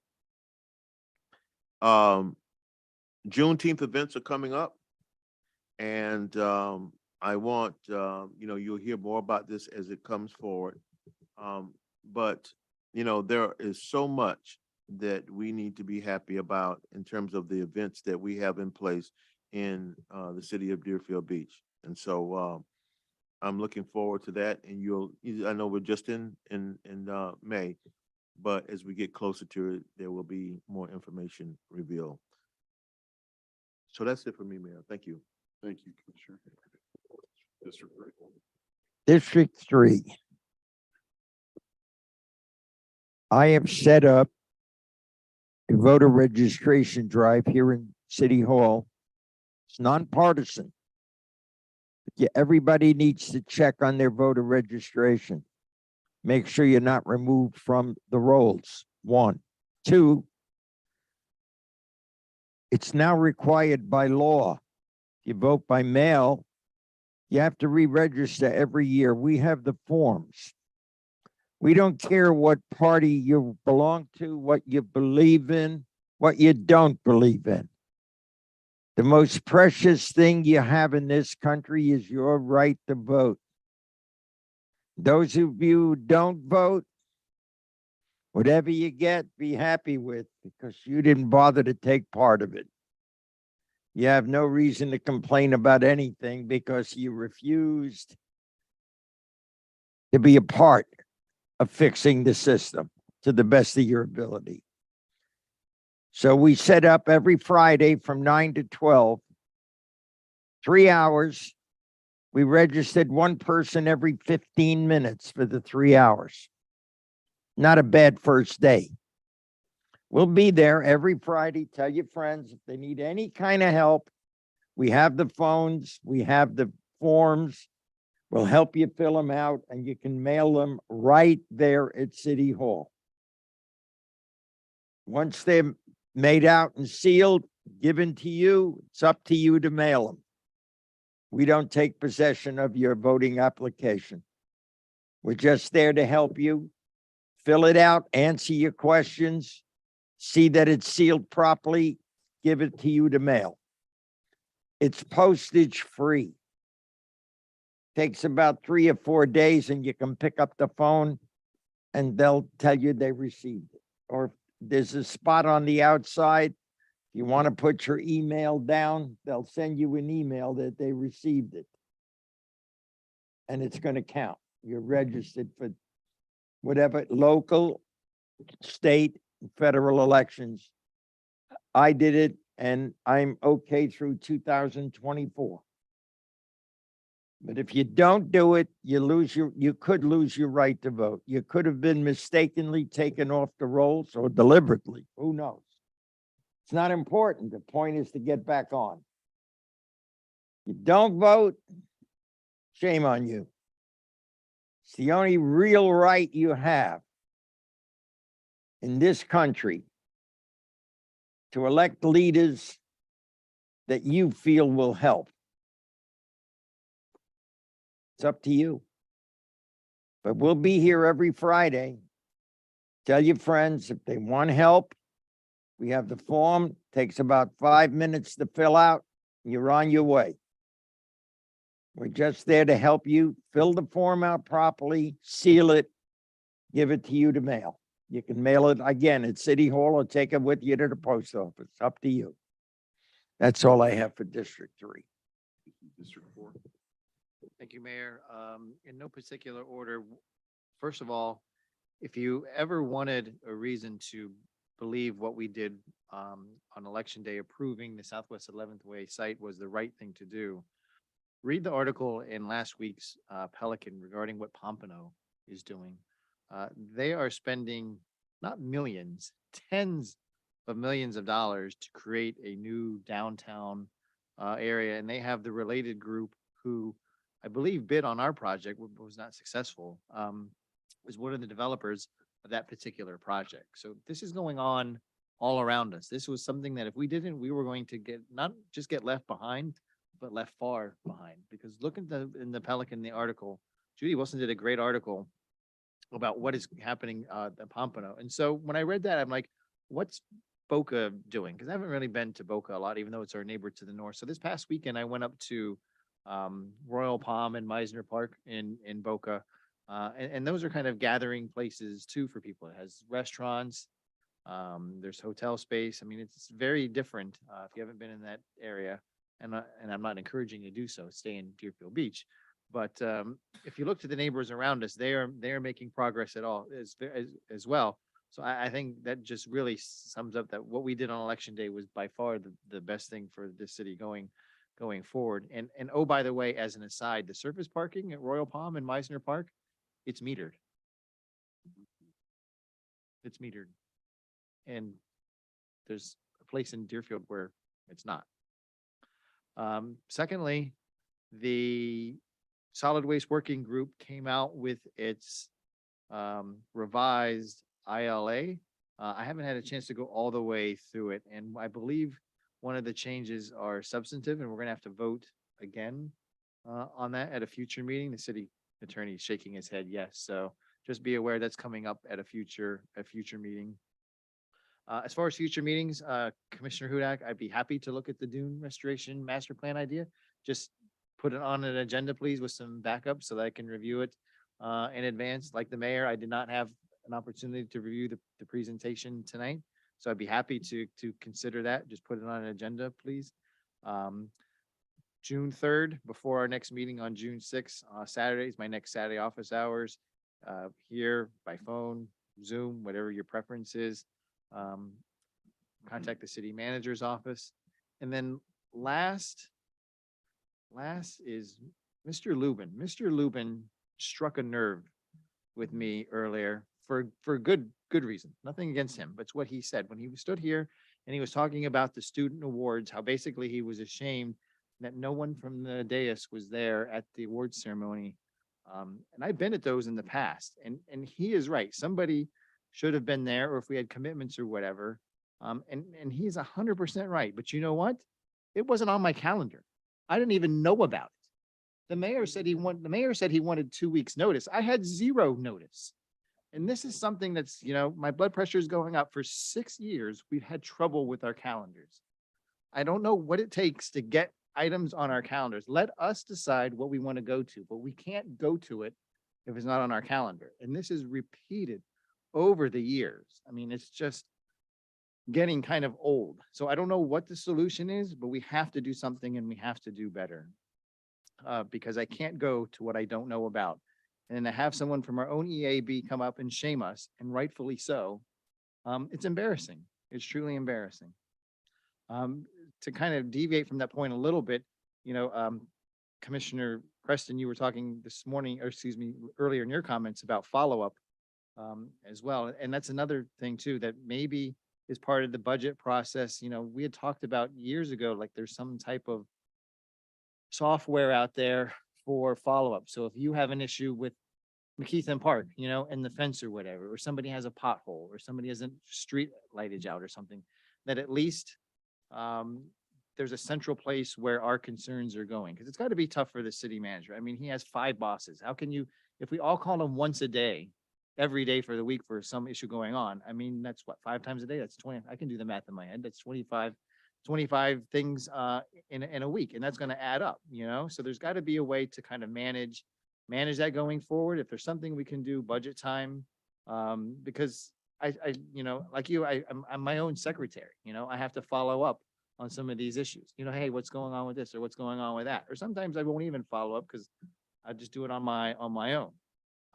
But if we can get some type of software person, whatever, to kind of manage, our needs going forward, that may help, as well to kind of, and that way there's some responsibility, as to who does it go to? Okay, this needs to go to parks. This needs to go to sustainable management. This needs to go to whoever. And then that person can be responsible for it. But at least then you can track it, hey, this issue came in from Commissioner Hudak, Commissioner Drosky on such and such a date. It went to this person. And did they follow up? I mean, I'm just thinking off the top of my head, but there's got to be a better way to kind of organize, those thoughts as well. So thank you, Commissioner Preston, for putting that thought into my head too, because that's kind of been a long time coming as well. But we have to do something with these calendars going forward. And I'll stop there. Thank you. Thank you, Commissioner. A few things. The sargassum seaweed that was mentioned by Senator Pizzo. We know that's a big problem that's coming our way. we're getting into turtle season as well. We're gonna get a lot of complaints from people because when that comes and hits, it's gonna be overwhelming. And we can't get our rakes out there until we get clearance from the turtle people, correct? So it is a huge problem. It's a problem that a lot of the elected officials here along in the beach, all of the oceanfront elected officials, I should say. And I want to thank County Commissioner, now Mayor Lamar Fisher, for keeping us all in the loop and keeping us all connected with that. It's something that's going to go beyond just each individual city. It's going to have to be a collaborative effort that involves the county and the state in order to have to address this. But it is, I just want to warn people it's coming and it's going to be massive. I do want to praise Senator Pizzo. I didn't want to take up too much time early on to that. You know, I got to meet him for the first time when we were up in Tallahassee earlier this year, and I was blown away by him because you go up there and sometimes you get a great response and you really feel like you're being heard. But immediately when we talked to him about some of the issues that we were having with vacation rentals, he says, give me an address. He had his staff look at who's the owner of it immediately. And some of the issues we had in Little Harbor, he was all over it. And he is somebody, Deerfield Beach is a very small portion of what he covers. And we're to the furthest part north and he's over there, like he said, in Sunny Isles Beach. Quite impressive what he did, quite impressive with his flow of information. The fact that he came up here to answer any questions we had is extremely impressive. So I want to thank him, and we're very fortunate to have him. We mentioned a little bit about backpack giveaways or backpacks, and Broward County School Board is passed that the clear backpacks are going to be the only thing that's allowed in our schools. That's really going to have an impact on a lot of our residents, especially those who struggle with those. Our backpack giveaway that we do, or that some of the organizations do that we participate with, have traditionally given out traditional backpacks. Obviously, that's going to have to change this year, and it's making obsolete the backpacks they've gotten in the past. So I want us to think ahead on that and realize that that's going to be a new curveball that we're going to have to deal with when it comes to those types of giveaways. And maybe with all the little tchotchkes and stuff that we like to give away to promote our city, which we're praised for, clear backpacks might be something we might want to invest in because I think it's going to benefit our residents. The alleyway behind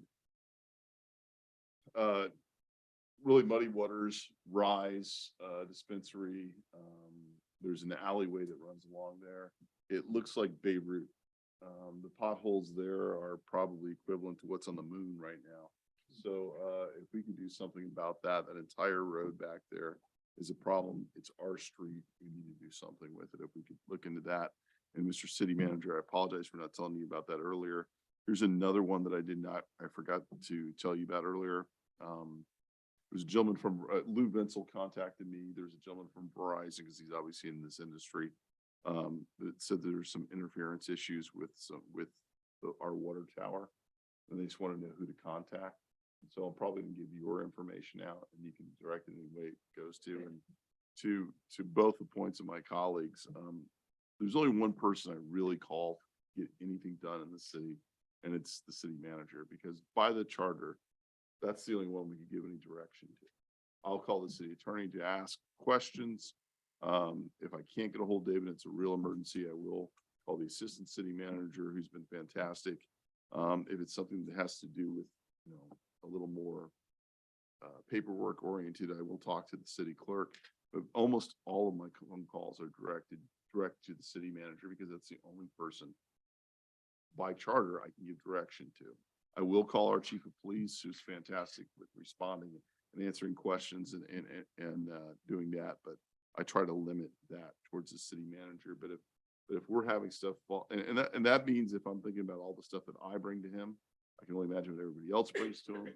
It's a lot. So if we can come up with a system to help keep track of that, I think that would be helpful for all of us to kind of cut through some of the stuff and get to, these things done. But I do want to thank David for being responsive and for the most part, following up on the things that I bring to him. But sadly, we've had another death on our roadway today. Motorcyclist was killed. Last Wednesday, out front of the old, formerly known as Bazaar, I just got done shopping. As soon as I left there and came to City Hall for something and turned back around the road, I was caught up with fire rescue running to a scene of an accident that happened right there that someone was seriously injured. The roadways, every single time I'm going to bring it up, we've got to come up with a solution to try to slow things down. I think since the last commission meeting, we've had 2 motorcycle deaths in a serious accident. It is a dangerous situation out there on roadways, and BSO has their hands full. So I'm going to be talking to the MPO, city manager and staff. They're not ignoring it. They're trying to come up with solutions and looking at this from either a campaign standpoint or something to do with, some of these road safety issues, but we have a big problem. And if that requires us spending money to get more officers on the road for patrols, try to curb this, that's what we need to do. So, I believe that's all I have. And so, thank you. Motion to adjourn. Second. Motion second, all in favor, say aye. Aye. Those opposed, you adjourn. Good job. You too.